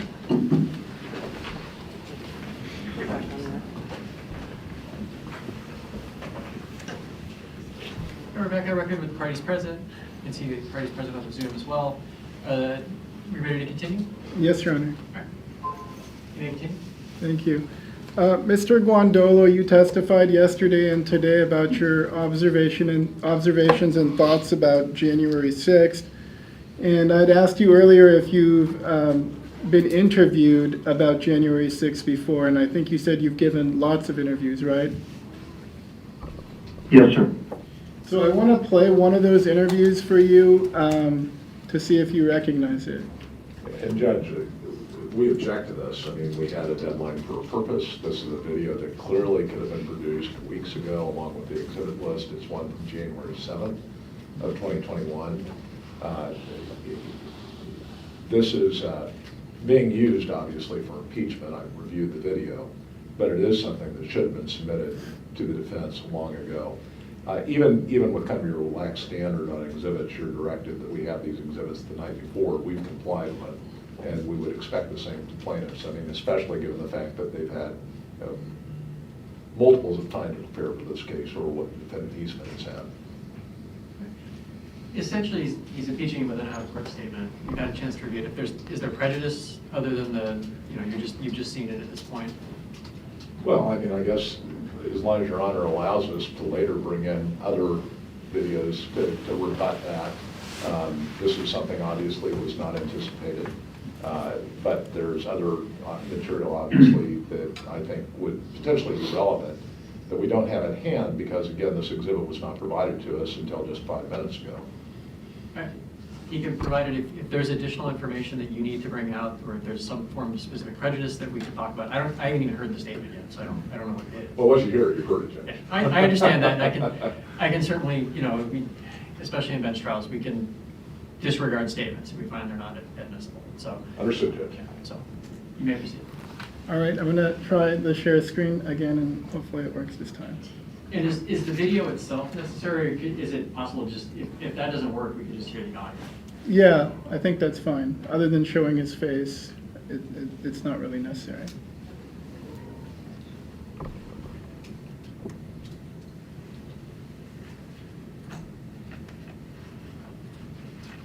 I'm going to start it at the 40-second mark.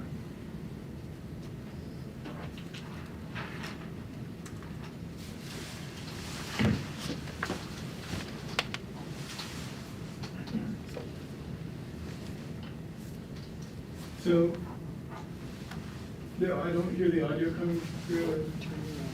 Should I turn mine on?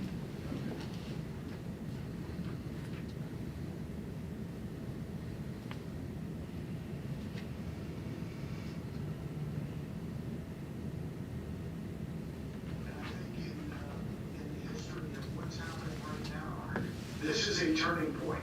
This is a point when patriots realize the U.S. Senate, run by Republicans, has turned around the patriots and flipped them the bird again for the 50th time in a row. And they go on TV and stand in the well of the Senate and condemn patriots and tell us we're the problem. Not Mitch McConnell, not Kevin McCarthy, not Mike Pence. They don't see it. The arrogance and the hubris of our leaders is unbelievable. This is Venezuela. We are living in Venezuela. It's like we're having bandwidth now. Having bandwidth quickly. Well, and I had suggested, Your Honor, Right that now, this be invited. this is a banana republic, and the people either will or will not take back the republic. That's where we are. Well, what happens, John? Where do we go? Well, I think at this point, the leadership has demonstrated, with a very small group of people as an exception, that they have no intention of defending the will of the people, defending we the people, defending the republic. I don't see any other way out than a real armed counter-revolution to this hostile revolution that's being taken place, primarily driven by the communists, but with the willful agents. I've talked about this on your show numerous times. The jihadis, the globalists, the communists would not be able to do anything if for the last 20 years the Republicans hadn't handed it to them over and over again. The last 4 years, a Republican Senate has opposed the president, has opposed the will of the people, and has opposed liberty. And we, some people, not me, not understanding the threat, have said these Georgia Senate elections were the key to everything. That's garbage. Who gives a damn if 2 more Republicans are in the Senate or not?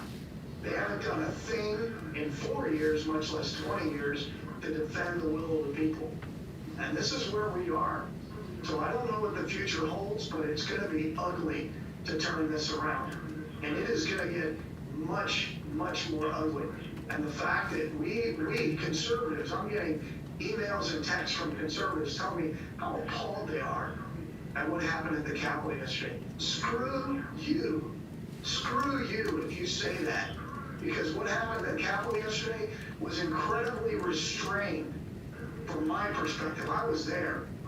I watched it. I was in and amongst it. It is amazing to me that patriots haven't strung up these traitors already with the amount of evidence on the table of what they're doing. Mitch McConnell is an agent of the Chinese government and has been for years. And we're just sitting and taking it. And then he dares to stand in the Senate and lecture us about liberty and the Constitution. It's unbelievable.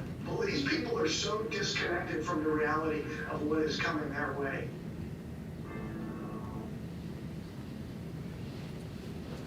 Were you able to?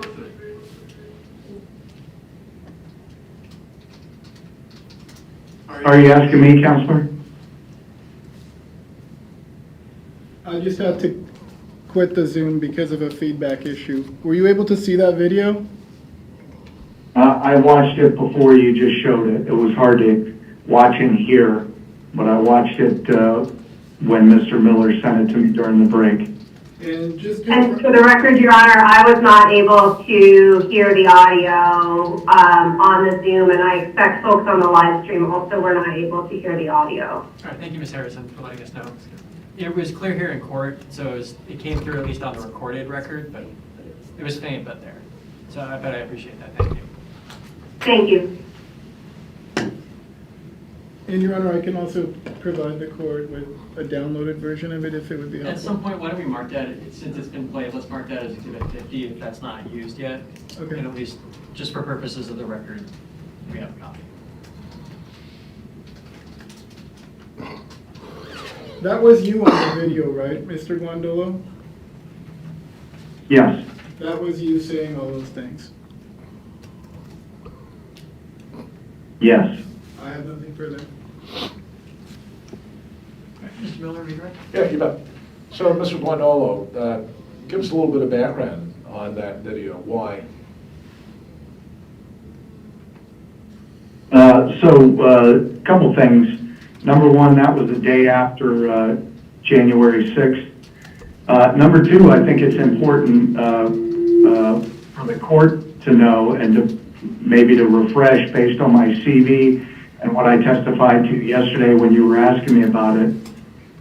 In my work, part of my work, especially at the last bit of my time at the FBI, but especially in the Department of Defense, when myself and my colleague were the only two people in the government briefing senior U.S. officials on these threats, I think it is important to note that I personally briefed Chairman of the Homeland Security Committee who at the time was Peter King, chairman of the Intelligence Committee, Mike Rogers, chairman of the Judiciary Committee, Lamar Smith, former attorney generals like Michael Mukasey and Ed Meese, former national security advisors, former CIA directors like William Webster and James Woolsey, former DIA directors like Lieutenant General Soyster, and again, FBI Director William Webster, one and the same person. Many 3- and 4-star active duty and commanders, generals and admirals in the military, and people like that, and well over 100 members of Congress. And at the time I briefed them on the threats in the United States, I never briefed anybody that actually understood what we briefed them, and especially with the people who carried a secret or TS clearance, their questions almost across the board was, how is it that you're briefing me on this? I don't know it. And I get a weekly secret brief from, for instance, the FBI. And so it goes to the question that the plaintiff's attorney asked me earlier about these issues inside the government. There are serious breaches of security, and I mentioned a few, and there are many more. When you give longer briefs, when I give longer briefs, I walk through those penetrations of our government by easily identifiable hostile people that have been given security clearances, that are given access, that are in decision-making positions inside key components of government. And then when you lay out the importance and of understanding this and the breadth of these threats, and the fact that the government is not only not doing something about it, and in this case, I was critiquing the Republican leadership, because the work I do is not political or partisan, it is national security in nature. And so it doesn't matter who's in charge. Both political parties have been grossly, and I would argue criminally negligent in abiding by their oaths of office to actually deal with these threats, as evidenced by the fact, for instance, an Al-Qaeda guy named Al-Moody served in the Clinton administration for 8 years, also was involved in the Bush campaign of 2000, and other jihadis that we've identified and Communist Party members have served in Republican and Democrat administrations in the executive and legislative branch, to include other components of government like, Agriculture Department, Treasury Department, State Department, etc.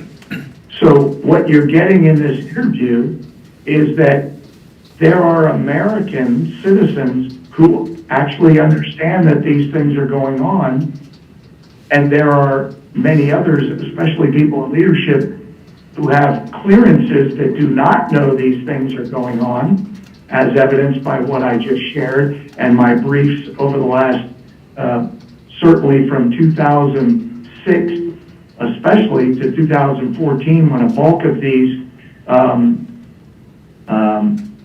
briefings took place.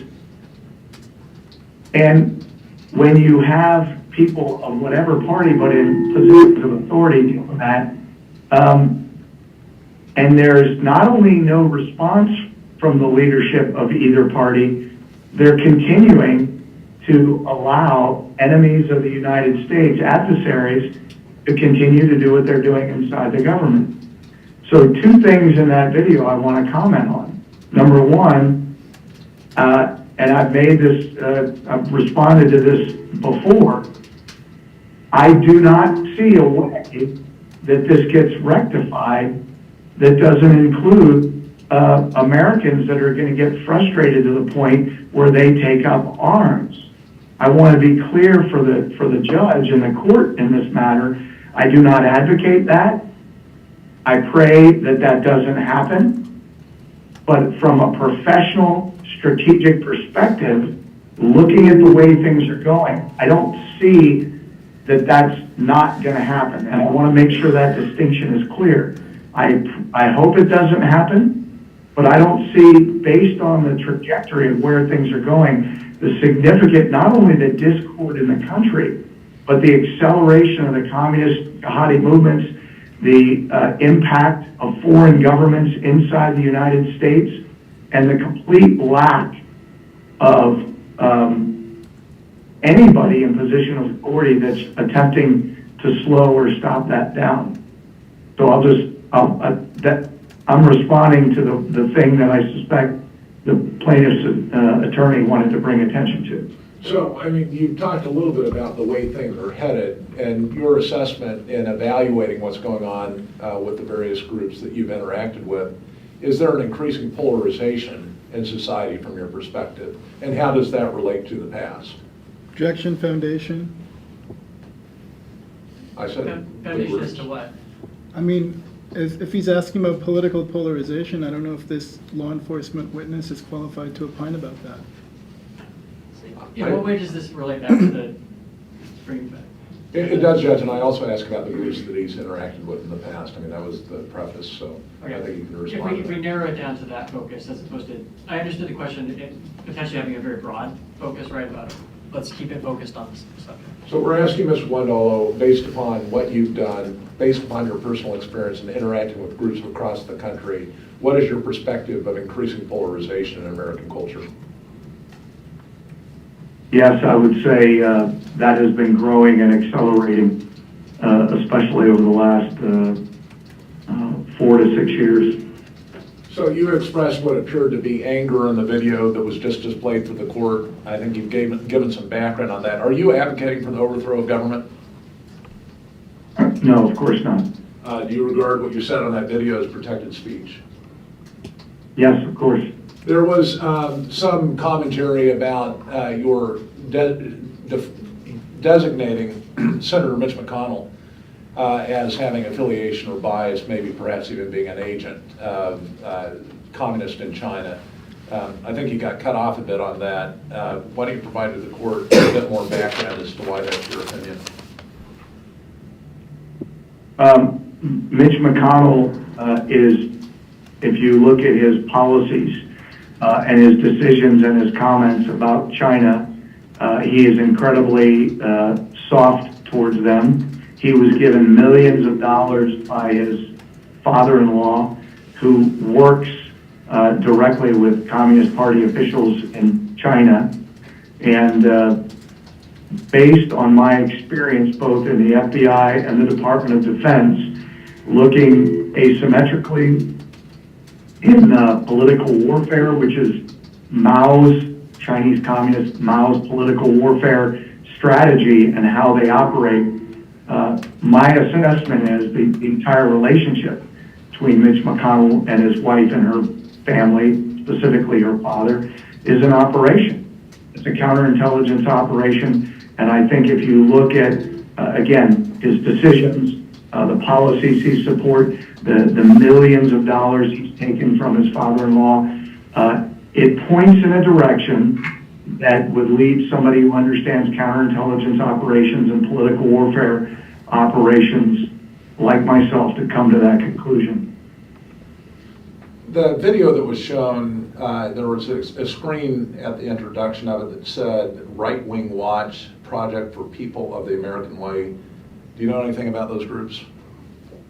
Yeah, People for the American Way is a George Soros-funded communist organization. And with respect to your comments in that video, you said that in your background you were a Marine. How many years? Almost 7 years.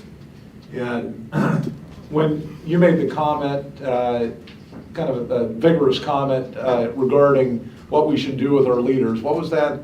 Was that something that you meant seriously, or was that, maybe you could explain to the court what your perspective is? Okay. I may have wanted to choose my words more carefully in that comment, but it was the day after January 6th. And so Your Honor understands, obviously I don't advocate and was not and am not advocating. As a matter of fact, I'll just say, you know, the plaintiff's attorney read from my newsletter that When we train people, we advocate only lawful behavior. It's part of the 3 principles for the strategy that we discussed, that citizens should obey the law and police should enforce the law. It's absolutely critical, and I actually teach Lincoln's address to the Lyceum, where he discusses the danger of American citizens doing vigilante justice, and I explain how dangerous that is, and that absolutely anybody that wants to return America to the founding principles and constitutional rule, you cannot operate that way. So when I make comments like string them up or something like that, I'm a Marine, I use colorful language. I'm quite often making comments off the cuff like, that person's so-and-so, you should, throw that guy out the window. I'm obviously not saying that you should physically do that.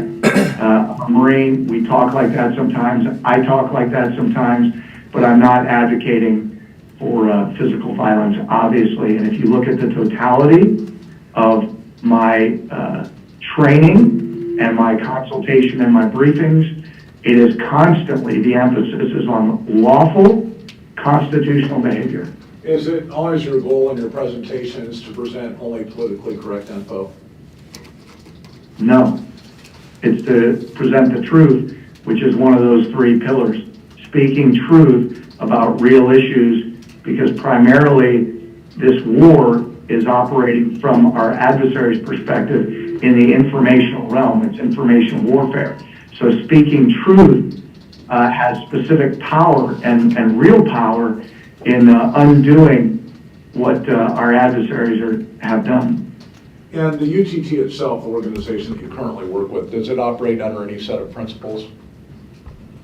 Yeah, the 3 key principles that are the foundation for what we teach is the strategy for victory, or the strategy for reestablishing constitutional government from the county level up, is number 1, speak truth about what's actually going on, the adversaries, and number 2, reestablish America's founding principles in law and government, and number 3, police should enforce the law and citizens should obey the law.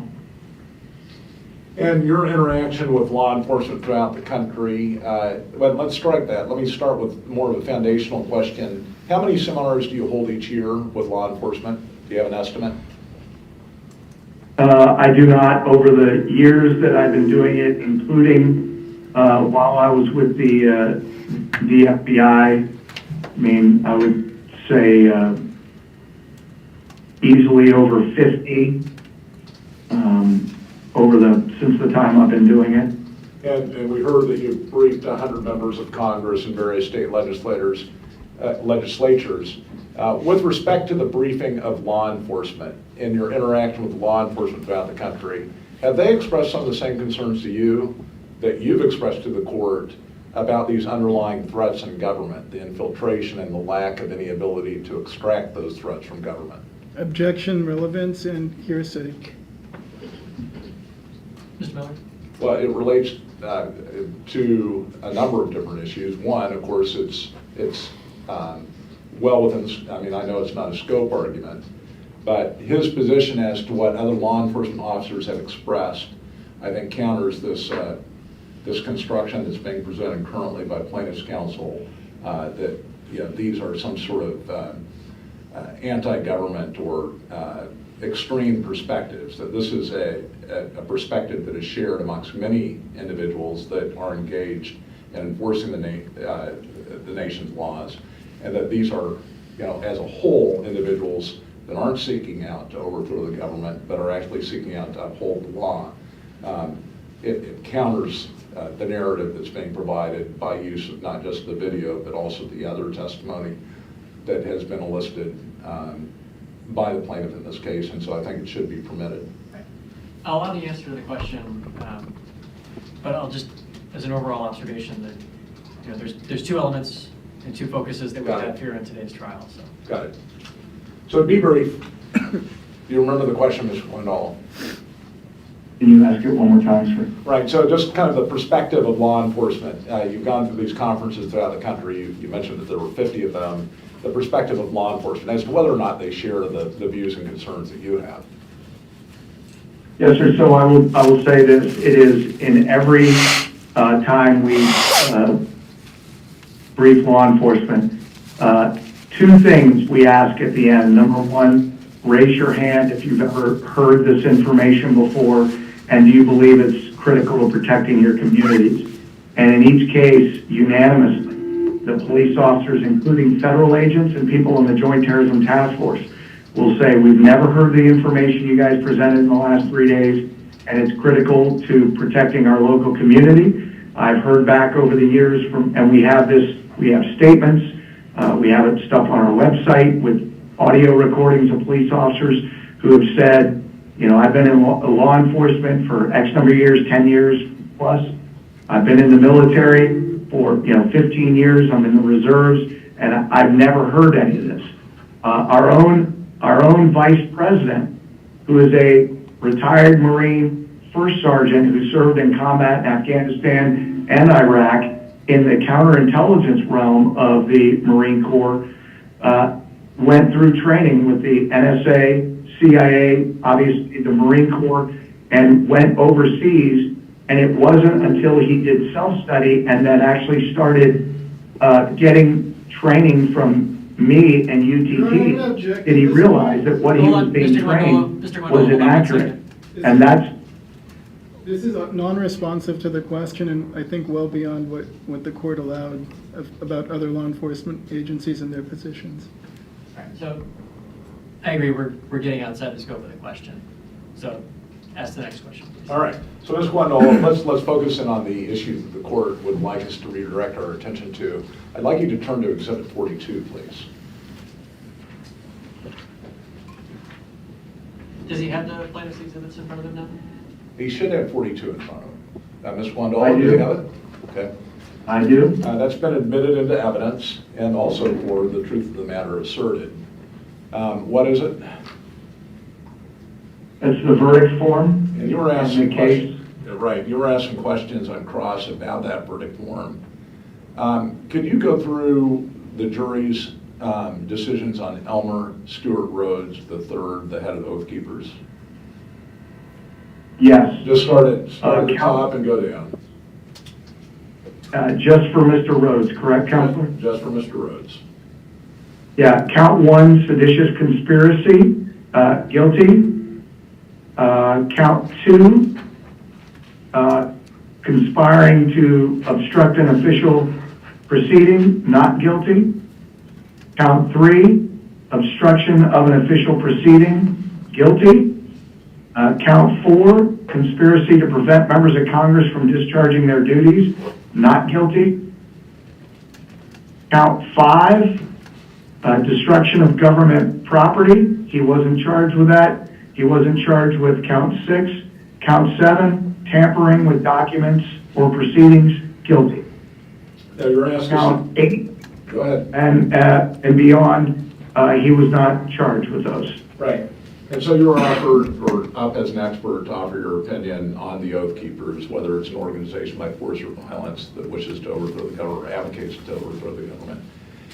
And there has been a lot of testimony in this case from the experts, from plaintiff's perspective, that Stewart Rhodes' behavior should be conflated with that of the Oath Keepers itself. If, in fact, Mr. Rhodes was directing the obstruction of Congress, would you expect him to be convicted of that conspiracy count? I would. And with respect to an official proceeding? Well, there's an objection. I think there's no foundation laid as far as what this the testimony that's being provided, and I think it's calling for speculation as to what the jury might have done under hypothetical situations. Mr. Miller?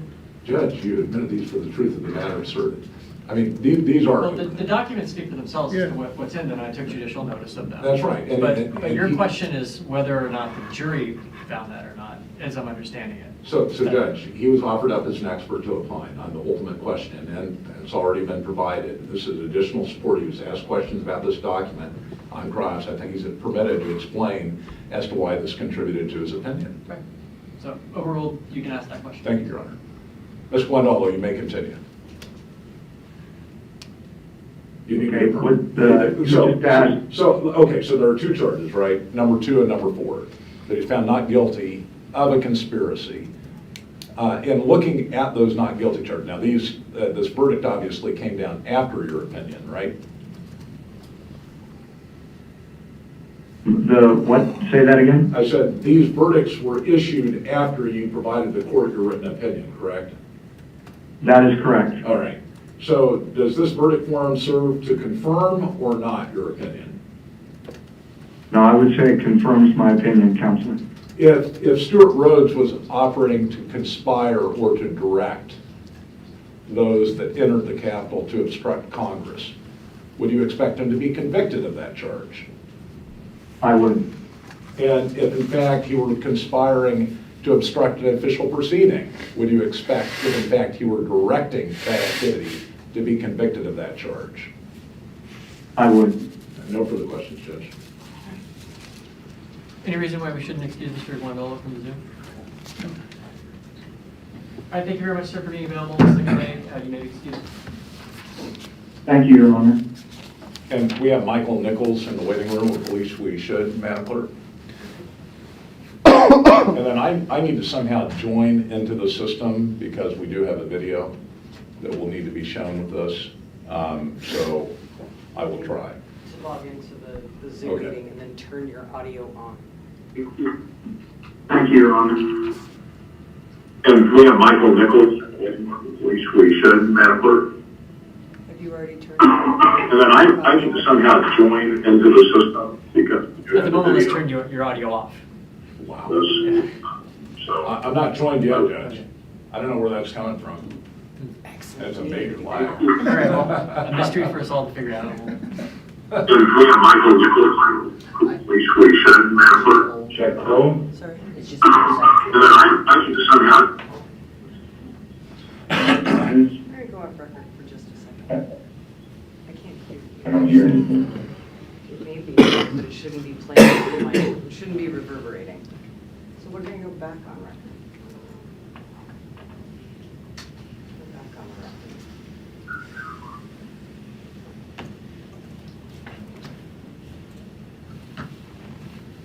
All right, looks like I do see Mr. Nichols has joined the Zoom.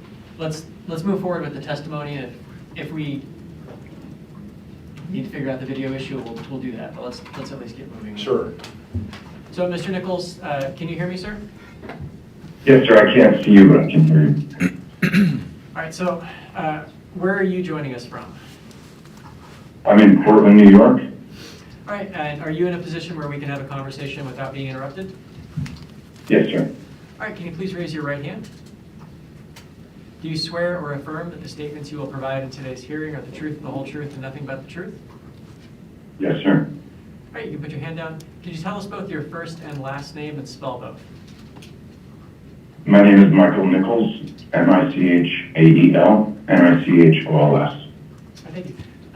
Mr. Miller, you may inquire. Sure. Mr. Nichols, my name is Joe Miller. I am Representative David Eastman's attorney. How are you doing today?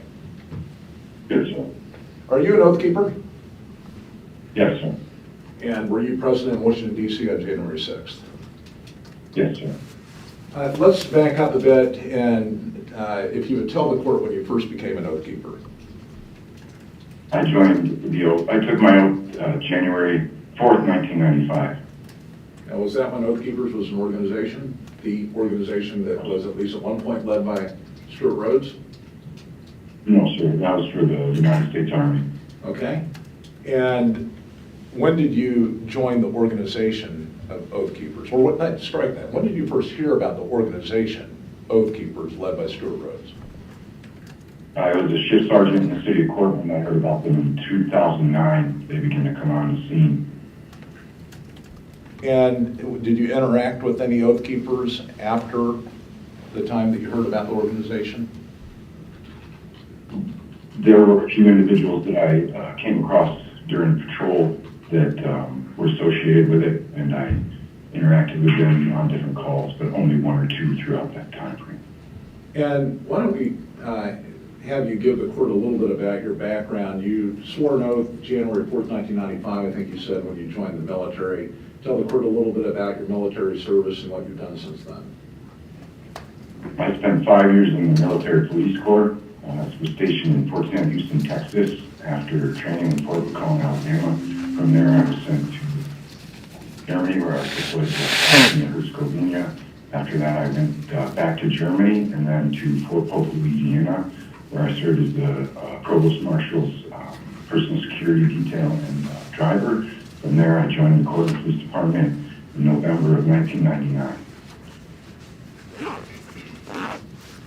And when did you actually formally associate with the organization Oath Keepers? The first time I associated with the Oath Keepers organization was June or July of 2020. And how did that association begin?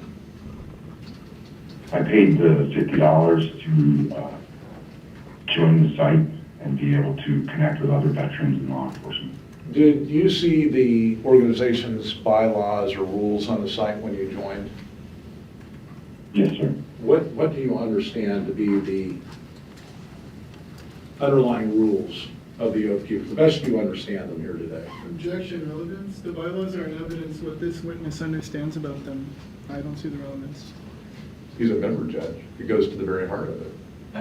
I'll ask some questioning. The plaintiff's counsel's point is taken that the bylaws are in evidence, but some understanding to provide some context for his membership and his understanding of the organization is appropriate. So, And what it means to be an Oath Keeper. yes, so Right. you may proceed. Do you know anything about the Oath Keepers bylaws, their rules? Yes, sir. Okay, what do you know about them? Basically, the simple idea that I understood is that at any given time and at any moment, you may be called upon to fulfill your oath that you took. That oath supersedes any directives that anyone in any kind of group like this may give you, and that we would work with local law enforcement or people in the communities to try to strengthen our constitutional rights and our law enforcement agencies, fire departments, medics, and all these things. What does the oath, and I'm not talking about any oath that the Oath Keepers organization requires you to take, but what does your oath mean to you? It means that I won't allow Americans or any individuals in this country to be intimidated by violence or corruption, and I will step up in any situation that I face throughout my daily activities to assist the general population, which includes myself and everyone else, and anyone else that finds themselves in difficult times. Before you formally joined the organization in July of 2020, did you see the Oath Keepers participate in any events throughout the country that also informed you about that group? Yes, sir. What activities did you see the Oath Keepers involved in? I observed them involved in what was considered a bunny ranch. I didn't have enough information on it, other than it was involving a land issue with the federal government that they felt was inappropriate, and they were attempting through the legal system in other ways to effectively help that owner. The other time was when the officers in Ferguson were told to stand down by their mayor, and the Oath Keepers were out on the scene to protect properties, assist media and general population with their ability to move throughout the city. This was after I believe it was Michael Brown. I'd have to look up the incident itself, but an officer involved shooting over a larceny that took place. And was there anything about the organization that led you to believe it was a militia? No, not at any time, no. Did any type of militancy attract you to the organization? No. And when you joined, did you join because Stuart Rhodes was the founder or the head of Oath Keepers? No. Did you even know who Stuart Rhodes was? Not in a sense other than those two incidents. I had seen that he had been involved with this Oath Keeper, and I believe I knew that he may have been airborne or prior military, but that's the extent of it. So let's back up or go forward to the January 6th event. Why did you go to Washington, D.C. on January 6th? My wife wanted to attend the Trump rally speech. Why did you want to attend the Trump rally Objection speech? calls for speculation. I'll allow it just in sort of setting the stage for why they're there. It's not. She desired to see what Trump had to say. She believed that there was some fraudulent things that had taken place throughout the country. We had watched multiple groups attack police officers, overtake police stations, basically shut down communities.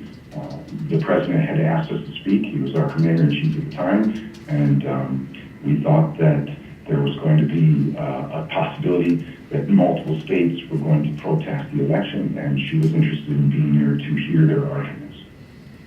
Before you went to Washington, D.C. on January 6th, did you receive any communications from the Oath Keepers as a member of the Oath Keepers?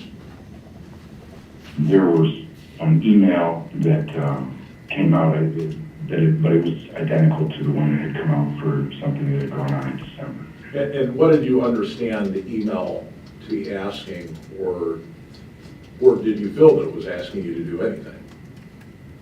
I understood the email to be more of a representation, and it would be safe for my wife not to attend the rally because there would be multiple patriots and law enforcement active and retired and military active and retired that were also planning to attend, and they would be prepared to assist us if we were attacked by any of these groups that had been destroying our country, basically, through force.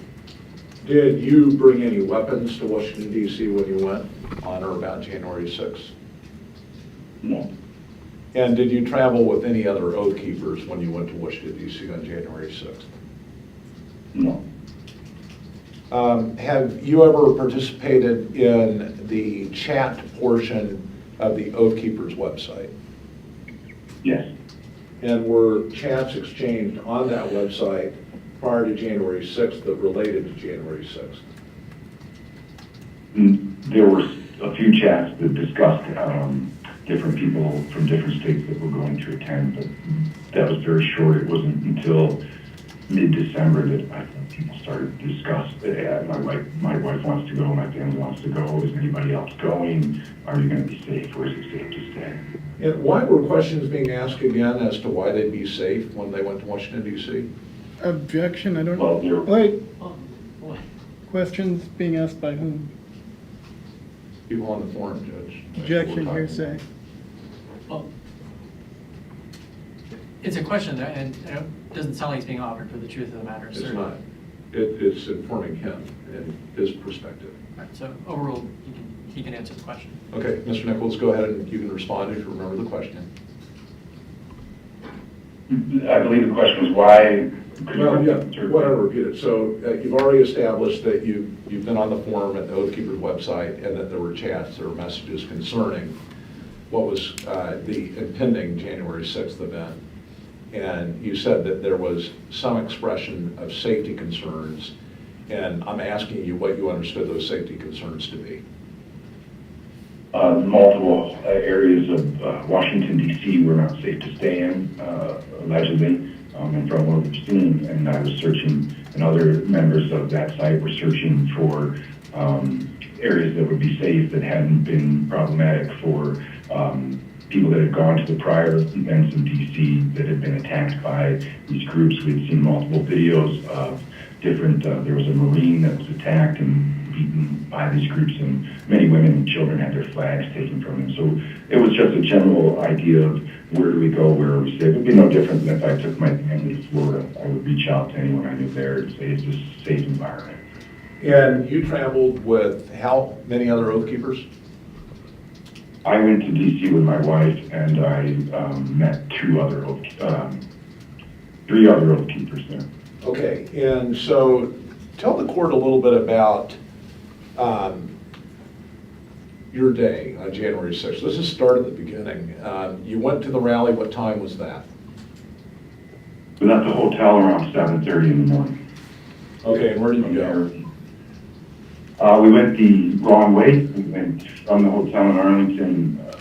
I won't be able to give you the exact directions. We went up, away from the bridge we should have gone across, up towards Georgetown. We ended up crossing the bridge into Georgetown. Then we went down through Georgetown and we made our way down the road that was on the side of the White House over to where the Washington Monument was. It took us about an hour and a half to walk in. Okay, and then what did you do after that?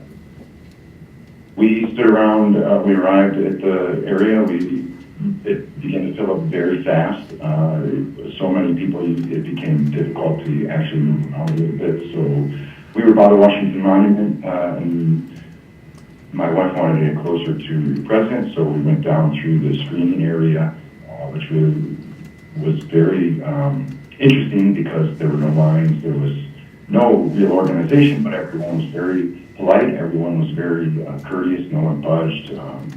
Saw a few flags we picked up that had been dropped, and people immediately took them and raised them, and it's just a very good environment. We made our way through security.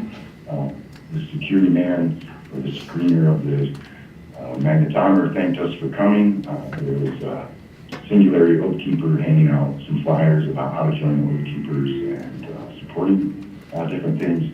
And then we waited for the speech to start, and then we heard the speech, and when the speech ended, we turned to go back towards Arlington. Okay, so let's hold on that for just a minute before you leave the rally. I mean, the atmosphere at the rally, you've described people as being courteous and kind. Do you have any other descriptors for the atmosphere at the rally itself?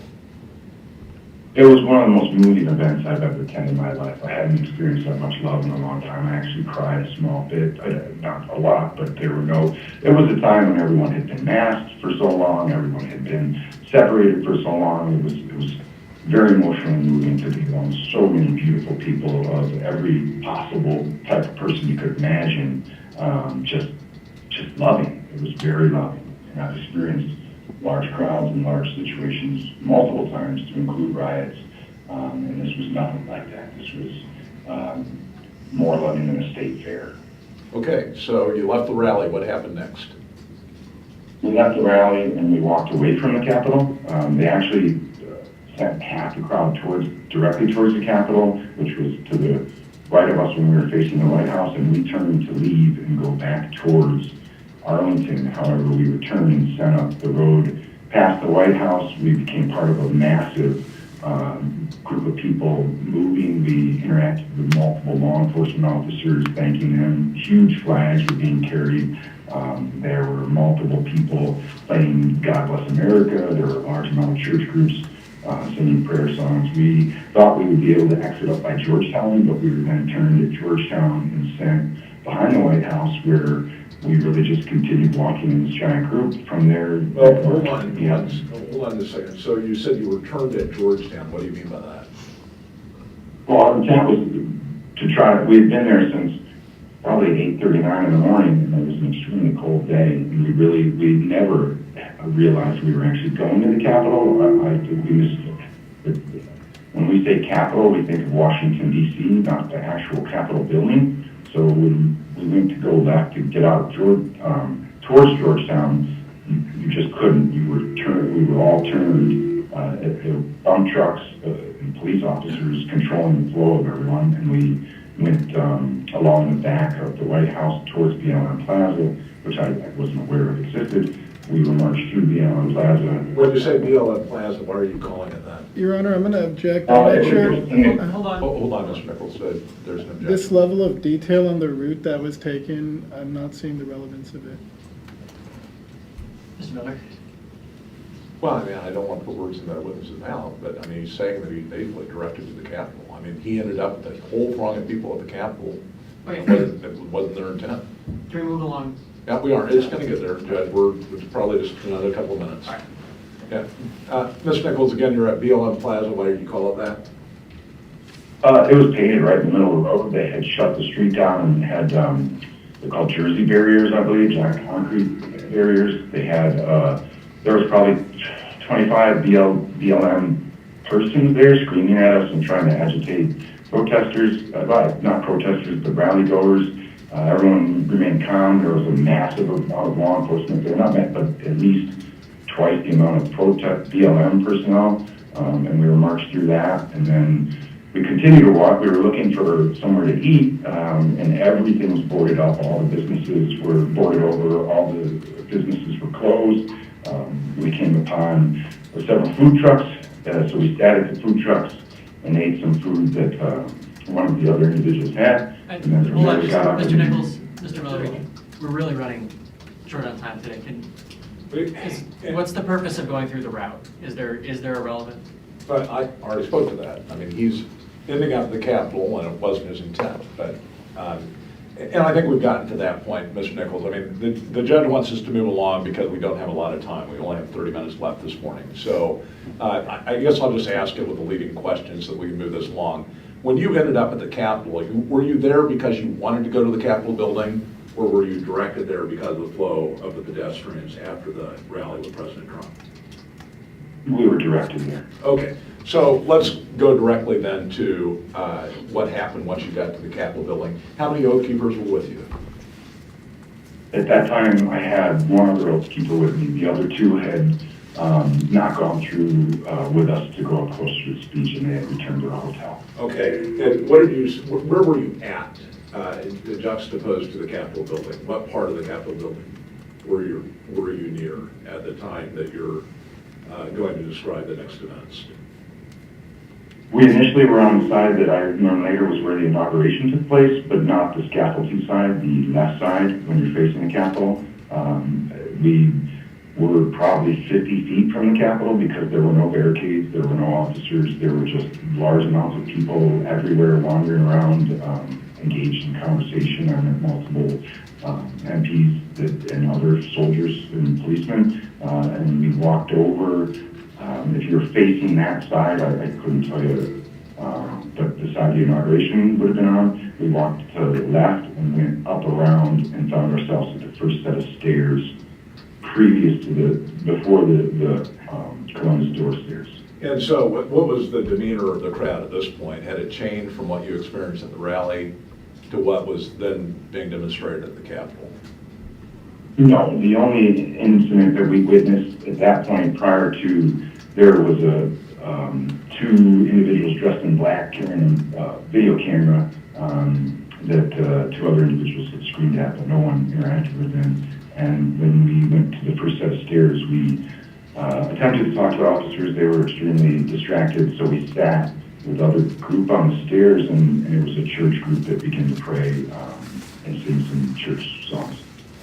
Okay, and at some point, a Capitol police officer contacted you, is that right?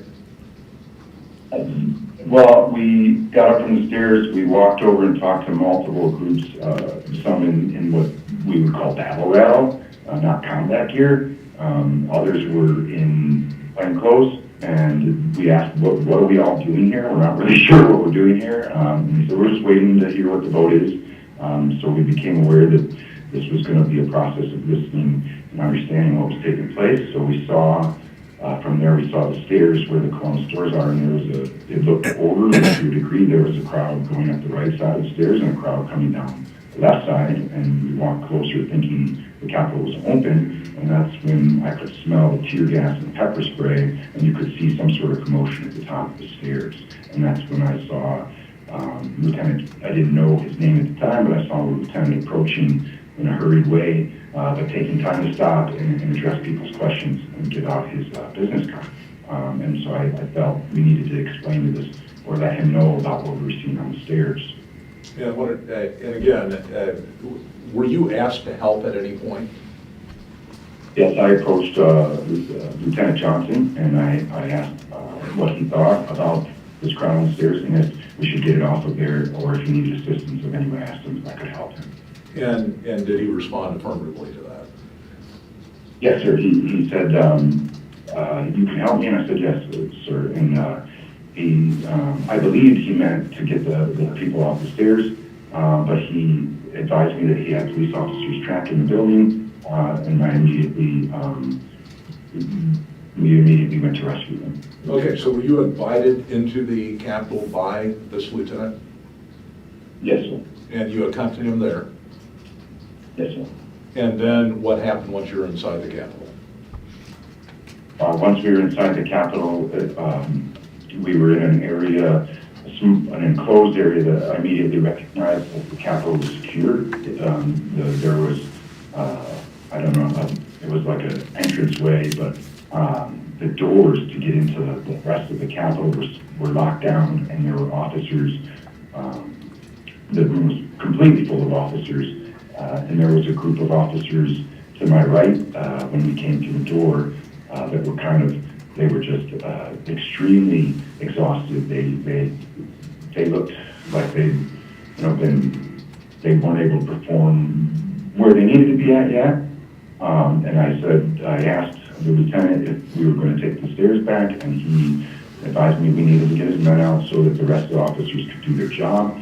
And at that point, I the lieutenant, and also Steve, the other individual with me, worked with those officers to get them behind us, get them lined up, and then the doors, when the doors open, we're going to go through this crowd. We're not going to stop until we get to the bottom. Okay, and Steve is one of the fellow oath keepers that you were with? Yes, sir. Steve was he was an officer in the Army, combat helicopter pilot, and then became a medevac pilot. All right. We're going to play Exhibit AO, which is actually part of one of our original exhibits, Judge, that we provided in a timely manner to opposing counsel. But we just took an excerpt out just for the purposes of ensuring that the court just had the relevant portion of it. And I'd Mr. like to Duke, go ahead and you- share this right now.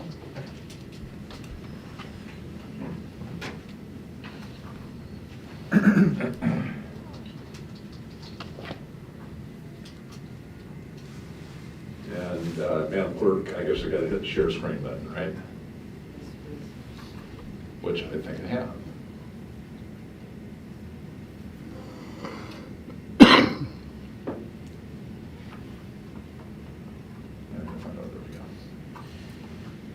And then, Madam Clerk, do I need to turn up the volume on mine?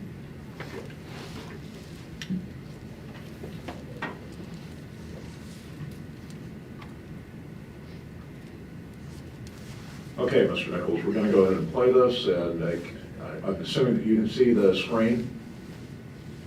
Yes, sir. Okay, here we go.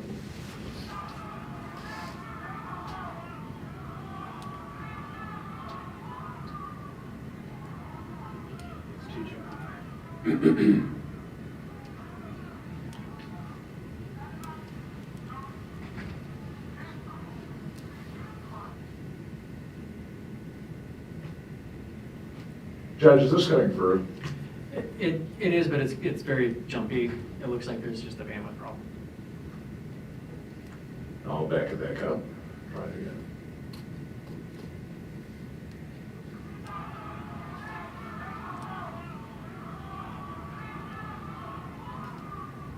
Judge, I do have the disc with the clerk, and it's on a CD, it's not on a jump drive, so we can play it from the quarters. That way we don't have that bandwidth that you. I don't know if we can play a disc from the court. Regardless, has Mr. Nichols seen this video? Mr. Nichols, have you seen this video? Yes, I saw it this morning for the first time.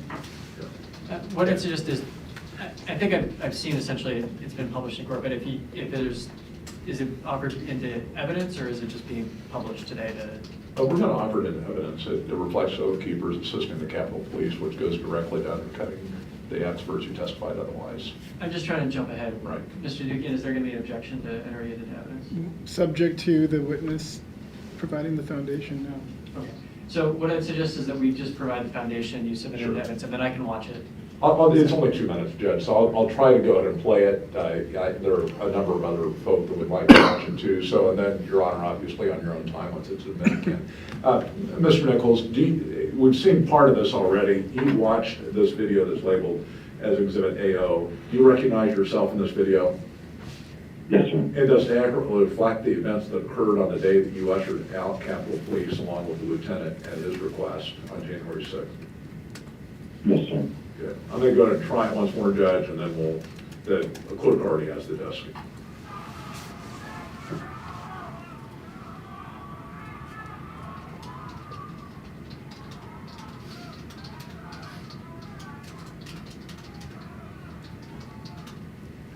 And that's you at the front of the line with the bullhorn, Mr. Nichols? Yes, sir.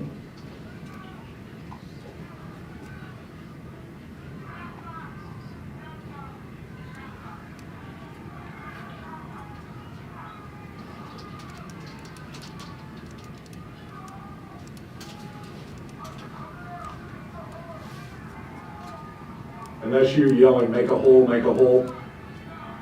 Yes, sir. What's the crowd doing now, or can you tell from your shot? The having the policeman on the back and the jury.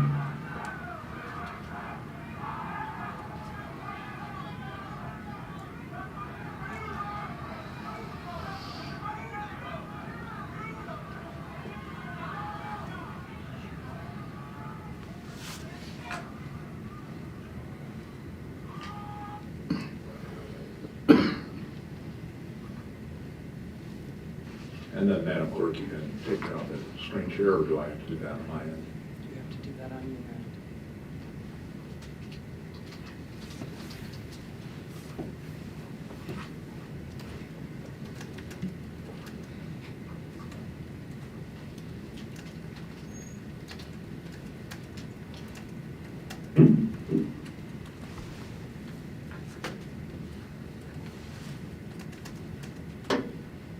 So, since the events in question on January 6th, well, let's try that. Let me back up just a little bit. Before you went to Washington, D.C. on January 6th, were you aware that some members of the Oath Keepers had stockpiled weapons in Alexandria, Virginia? Before we went that day, yes. I wasn't aware of the actual physical people doing that, but I was aware that there was discussion that would take place. And what is your understanding, based upon the communication from Oath Keepers, as to the purpose of those weapons in Alexandria, Virginia? The purpose was in the event that people became attacked by elements that didn't agree with our ability to hear our president speak, and also I saw that it was in the event that the president was to call on the people to assist him in any way possible. Have you heard the term Insurrection Act? I have heard that term, but not until more after the event than before it. I didn't look into it as much prior to January 6th as after. Did you receive any communications as a member of Oath Keepers that you interpreted as advocating for the overthrow of government? Objection, relevance. Just This is the case, Judge. I mean, it's directly relevant. He's a member. He's one of the members that signed up on the website. He's like the other, 38,000 members who weren't part of the Signal chat group. It goes directly to the organization. I'll allow him to answer the question. Okay, Mr. Nichols, can you answer the question? Yes, sir. I did not believe that the weapons were for any purpose other than the reason to protect us if we had to escape the area because we would come under attack, or if there was a presidential order put out. And the most of the discussion, actually all of the discussion that I saw on the weapons was the legality of people's ability to have them, what the laws were, different laws as far as HR 218, as retired officers could we carry there, what the laws in Virginia were, and I saw no activity that showed any reason that the weapons would be used for anything other than what law enforcement or military would use them for if needed in that circumstance to help or rescue people. So my question is specifically, as an Oath Keeper member who received communications from Oath Keepers, did you ever see any communications that you interpreted as advocating for the overthrow of government? Absolutely not. When you hear that there are individuals accusing Oath Keepers of wanting to overthrow government, what's your perspective of that? It's ridiculous. The Oath Keepers support the Constitution and the United States government. And when you hear that some are alleging that Oath Keepers tried to delay the certification of Congress, in essence, then trying to overthrow the government by delaying the certification in Congress, what's your perspective of that? That's not accurate at all. Oath Keepers wanted to ensure that Congress moved forward with the complaints that they were bringing to the, however that process takes place, and we didn't want to interfere with that anyway. There were several states that were going to contest the election. We wanted to hear that. I believe that we anticipated the vote happening on the 7th after multiple states made arguments, and our goal was to simply protect the people going to the rally, and be there to witness what took place. After hearing about, you've heard that some of the Oath Keepers have been indicted, charged, and convicted for their activities on January 6th. Yes. And since, are you aware that Stuart Rhodes, the founder of Oath Keepers, has actually been convicted of a crime relating to what happened on January 6th? Yes. Do you believe, based upon that information, knowing what you now know about what a jury convicted Stuart Rhodes of, that you should disassociate yourself with the group, Oath Keepers? No. Why? I don't believe the group follows that type of agenda. I don't believe Stuart Rhodes and the other Oath Keepers had any intention of what they were doing. I also firsthand witnessed portions of the trial, and I don't believe that they were given, I want to back up a little. It's not about my belief.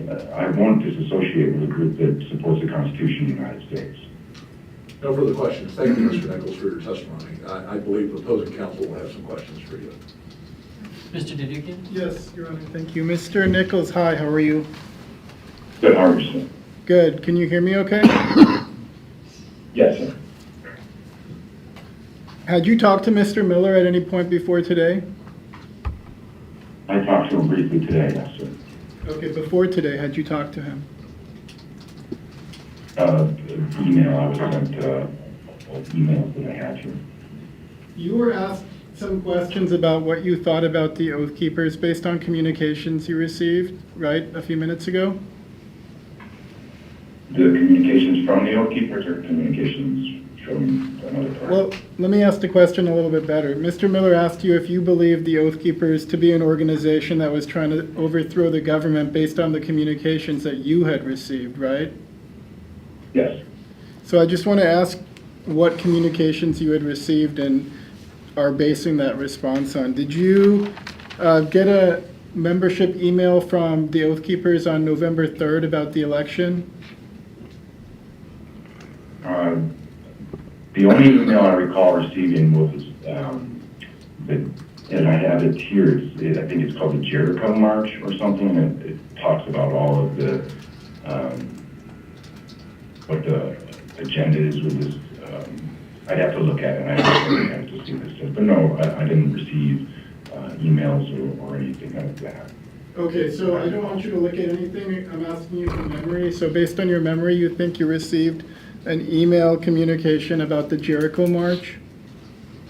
Yes, there was a march in December I received an email for, and then there was the January 6th march that I received the email for, and it was the exact same. It was identical to the one from the previous one. Okay. Did you participate in a November 9 virtual meeting on GoToMeeting about held by the Oath Keepers? No. Did you see the two open letters that Stuart Rhodes posted to President Trump on the Oath Keepers website? It's possible. I have to see them now to recall whether I saw those or not, but I don't recall seeing them. Were you on any encrypted chat groups like the Leadership Signal chat group or any other chat group with Oath Keepers leadership in the days leading up to January 6th? No, not that I'm aware of. It sounds like on January 6th, you were at the Capitol grounds with only one other Oath Keeper, correct? Objection, that's characterized as Well, testimony. he's asking him if that's true. So overruled. Yes. Yes. So I was right, you were there with one other Oath Keeper, correct? Yes, at the Capitol, I was there. Other than the multiple law enforcement officers and military there, yes. What time would you say you got to the Capitol grounds? We arrived at the Capitol grounds about an hour, 10 or 20 minutes after the president's speech ended. So without looking, I'd say maybe 3 to 4. That sounds accurate at the time. Okay. And at the time you got to the Capitol grounds, people had already entered the Capitol building, correct? Don't know. They were climbing on it. Okay. People were already climbing on the Capitol building that you could see when you got to the Capitol grounds between 3 and 4. Yes, sir, they were on the scaffolding, there were flags being hung from the scaffolding, there were flags all along the upper deck area. There were people, I mean, I've never seen that many people in one area, and they were everywhere. There were people everywhere. And when you were at the Capitol grounds on January 6th, other than the one oath keeper you were with, you had no idea what any other oath keepers were doing at the time, correct? Well, they were not first-hand knowledge, no. So on January 6th, were you in any form of communication with Stuart Rhodes, for example? No, I did not bring my cell phone. Did you have any way to communicate on January 6th when you were at the Capitol building? No, not with Stuart Rhodes. No, I'm asking more broadly. You said you didn't have your cell phone with you. Did you have any way of communicating with anyone on January 6th while you were at the Capitol? I had a radio with me. Okay. Like a ham radio or something like that? No, like a simple, what like a store clerk would use, I assume. It was just a simple radio I paid $30 for because I knew that your cell phone would be useless if you were going to be in a crowd. And who did you use that radio to communicate with? No, I never used it. Okay. What time would you say your interaction with Capitol Police first started?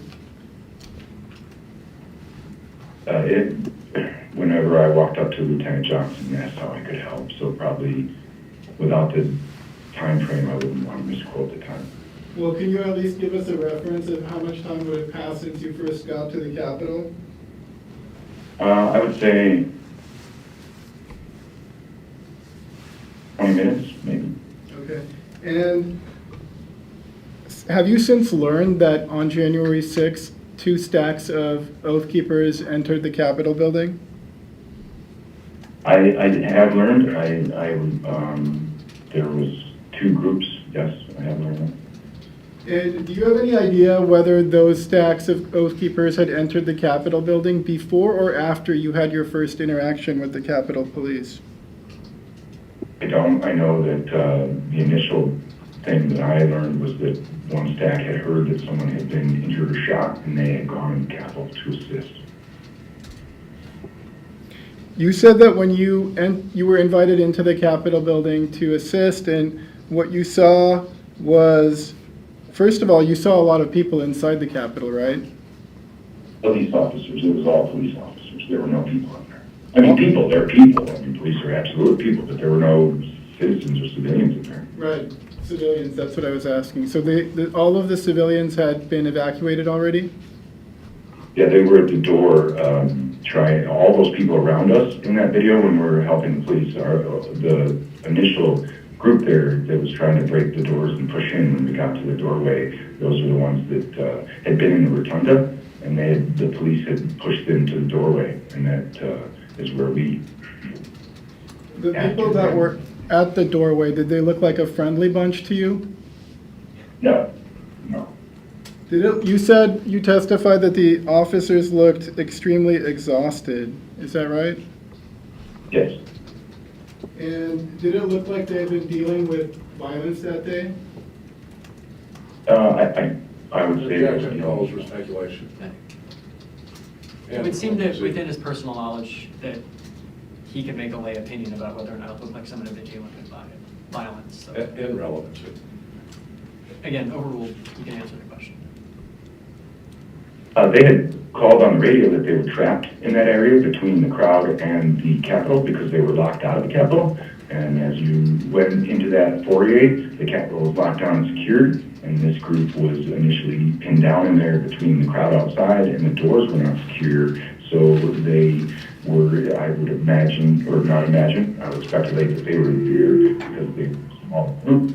And they had a massive crowd outside, which, again, initially, only the first 20 to 25 people were extremely acting in a violent way. The rest of the crowd was not that way. But as a police officer on the inside, you would not be able to tell that the millions of people behind those people were not in the same condition as that crowd was. So that initial group of riot control officers that had been probably battling for quite some time in that sense that you're talking about, they were extremely overwhelmed. They were extremely... they were once it appeared. So we extracted them, and the multiple police officers that were in that area regained control. And actually, we were able to get the door shut that had been being only held by shields. That was able to be closed after Johnson initiated that rescue attempt. Did Stuart Rhodes order you to help the Capitol Police right at the time you helped them? No, Lieutenant Johnson asked for my help. I just want to clarify one thing. You testified about observations about Bundy Ranch and Ferguson. Were you at those locations when the Oath Keepers mobilized? No, sir. I was an active sergeant in the police department at that time. So when you testified about what happened at Bundy Ranch and Ferguson, you're just basing that on news clips or stories that you read? Yes, I believe I did say that. Yes, that's just information I observed. And I didn't observe the Bundy Ranch quite as much as I did the, again, I believe it was Michael Brown in Ferguson that had been shot by a police officer, and the city burned pretty badly that time. You testified to your, that in your understanding, the Oath Keepers is not a militia organization? That's correct, sir. I don't believe that, I don't believe self-leadership is something you can appoint. I believe that the idea is that as retired law enforcement and retired police officer, we're trained by our government and our state, and at any given time we may be asked to step forward and lead. And that makes you basically able to have other people assist you with your leadership skills. So no, we don't see ourselves as a militia. We see ourselves as independently able to help the environment around us. But you also testified that the reason for the weapons in D.C. on January 6th was with the,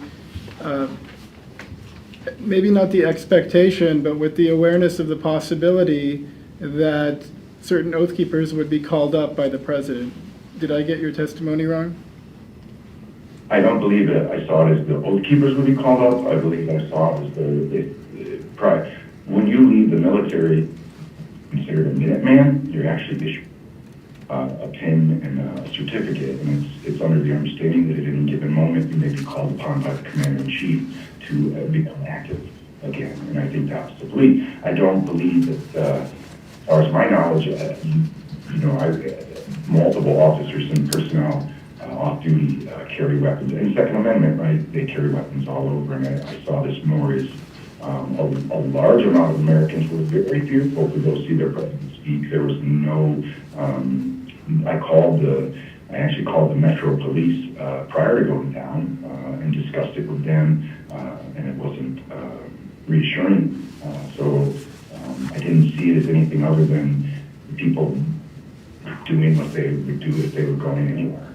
And again, personally, I didn't witness any of these weapons, so I'm not aware of them. But I saw it more as come here, go to the speech. If something bad happens, we'll get you out of there, or find a way to get you out of there. Okay, sir. One last question. You talked about the Insurrection Act, and Rhodes had talked about the Insurrection Act in some of his communications to members, right? I believe so. To be honest, I didn't pay attention to a lot of the different, I would call it jargon, these types of letters. Okay, and you don't recall if Rhodes used the word militia in connection with the Insurrection Act? I don't recall, but multiple people use the word militia in many different ways, so it is possible that I couldn't tell you exactly. I could look at the form, but I really hadn't heard any of this insurrection thing before. Thank you, sir. Nothing further. Just a few, Judge. I know the time is short. I want to ask you, the opposing counsel inquired as to whether or not Stuart Rhodes had ordered you to help Lieutenant Johnson. Did Stuart Rhodes, to your knowledge, ever order the general membership of Oath Keepers to do anything?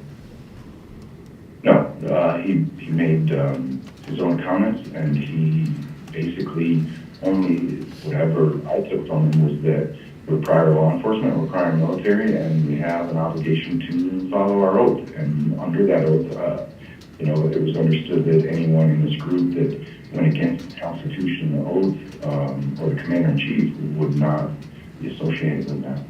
And you described self-leadership as being a characteristic of the group. What do you mean by that?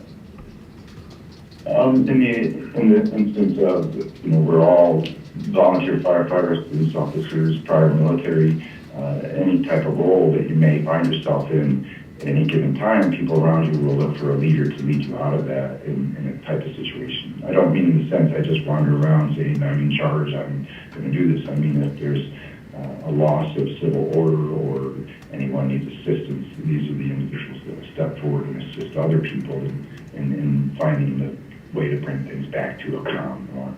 So is there any type of hierarchy or organization within the Oath Keepers that you're aware of? Objection beyond the scope of cross.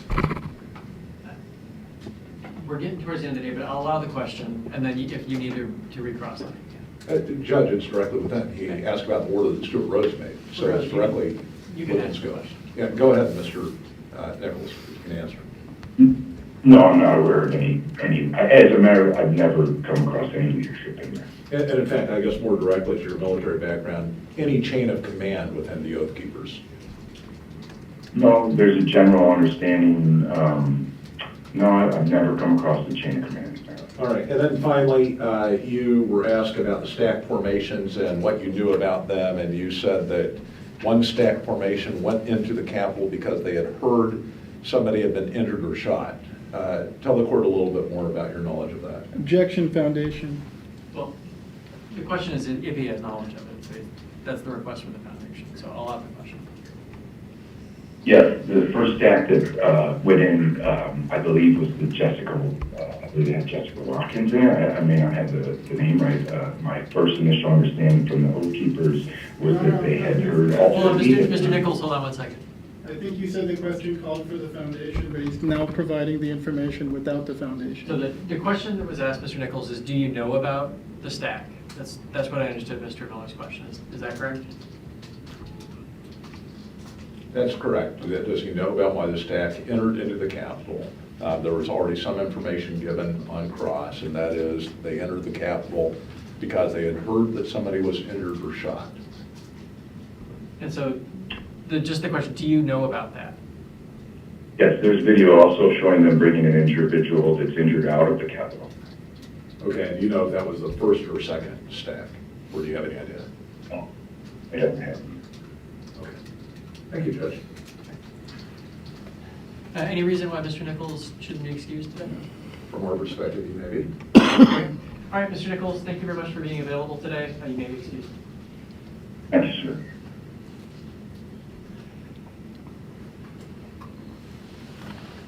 All right, we've just about come to the end of the court day that we've got today. Let's spend a little bit of time though on scheduling. Mr. Miller, so it sounds like you have, I understand the challenges of getting some of the witnesses. Do you have an update as far as idea of when they might be available? Well, I mean, the witness that everybody's waiting to hear from probably will testify on Monday. That's our hope. But again, I don't control the prison system, so we'll play it by ear. I think we probably have 2 days left, regrettably. I don't know whether whether the court has more time after Tuesday or not, but we'll try to expedite it as quickly as we can. Pat Martin, I mean, he's away from work. I'd like to get him in on Monday so he can get on with his business. Of course, Representative David Eastman is still going to testify. Probably we'll have Stephen Horn testify. That's going to be very brief. And then likely Stuart Rhodes, of course, then finally Dr. John Eastman. Okay. My sincere hope would be to close at the end of the day on Tuesday. I'm working on it. We'll keep it, but I understand the challenges that we face. So, anything else that we need to address today? No. Deadline, is it, I'm sorry, the deadline for the briefing? I had requested it by the end of the day on Monday. I want to give you guys, I know you have a lot of else going on, but my thought is to at least, everyone should see what everyone else is arguing before we get into the closing. I agree with that, Judge. But between counsel, and I know this has not necessarily complied with the court's directive, not your personal directives, but amongst counsel, we've agreed to informally a midnight deadline. So you're saying midnight on Monday for the briefing? That works for me as long as it works for the other parties. I just want everyone to have it before we go into the All right, very well.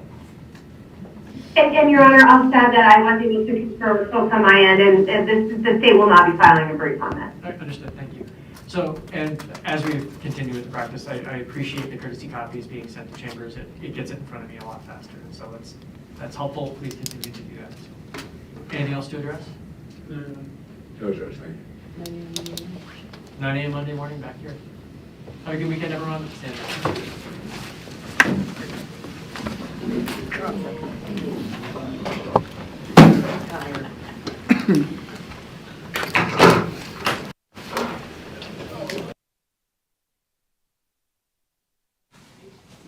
All right, thank you all for being here today. This is day 5 here at the Palmer Courthouse with the Kowalke versus Eastman case. Very interesting day. A couple of new witnesses, or one new witness today and one coming back from yesterday. Monday morning, bright and early, 9 a.m. here at the Palmer Courthouse. If you're able to make it, please come on down and join us in the courtroom. Everybody is welcome. It is open to the public. I will be here live streaming for all of you, barring some weather miscatastrophe out there, but they say it's just going to be frigid cold, and make sure you got your buddy boots on and your underalls and all those good stuff to keep yourself warm. Please like and share. You can find this video right now on Twitter, YouTube, Facebook at Politadick and Politadick Unfiltered. Within the next 6 hours, it'll be on Rumble. Make sure you have liked and subscribed to us to Rumble. As soon as we reach 100 subscribers, we will be able to stream to them live also. You guys all have yourself a wonderful and great afternoon. We will see you all the next time when we go live.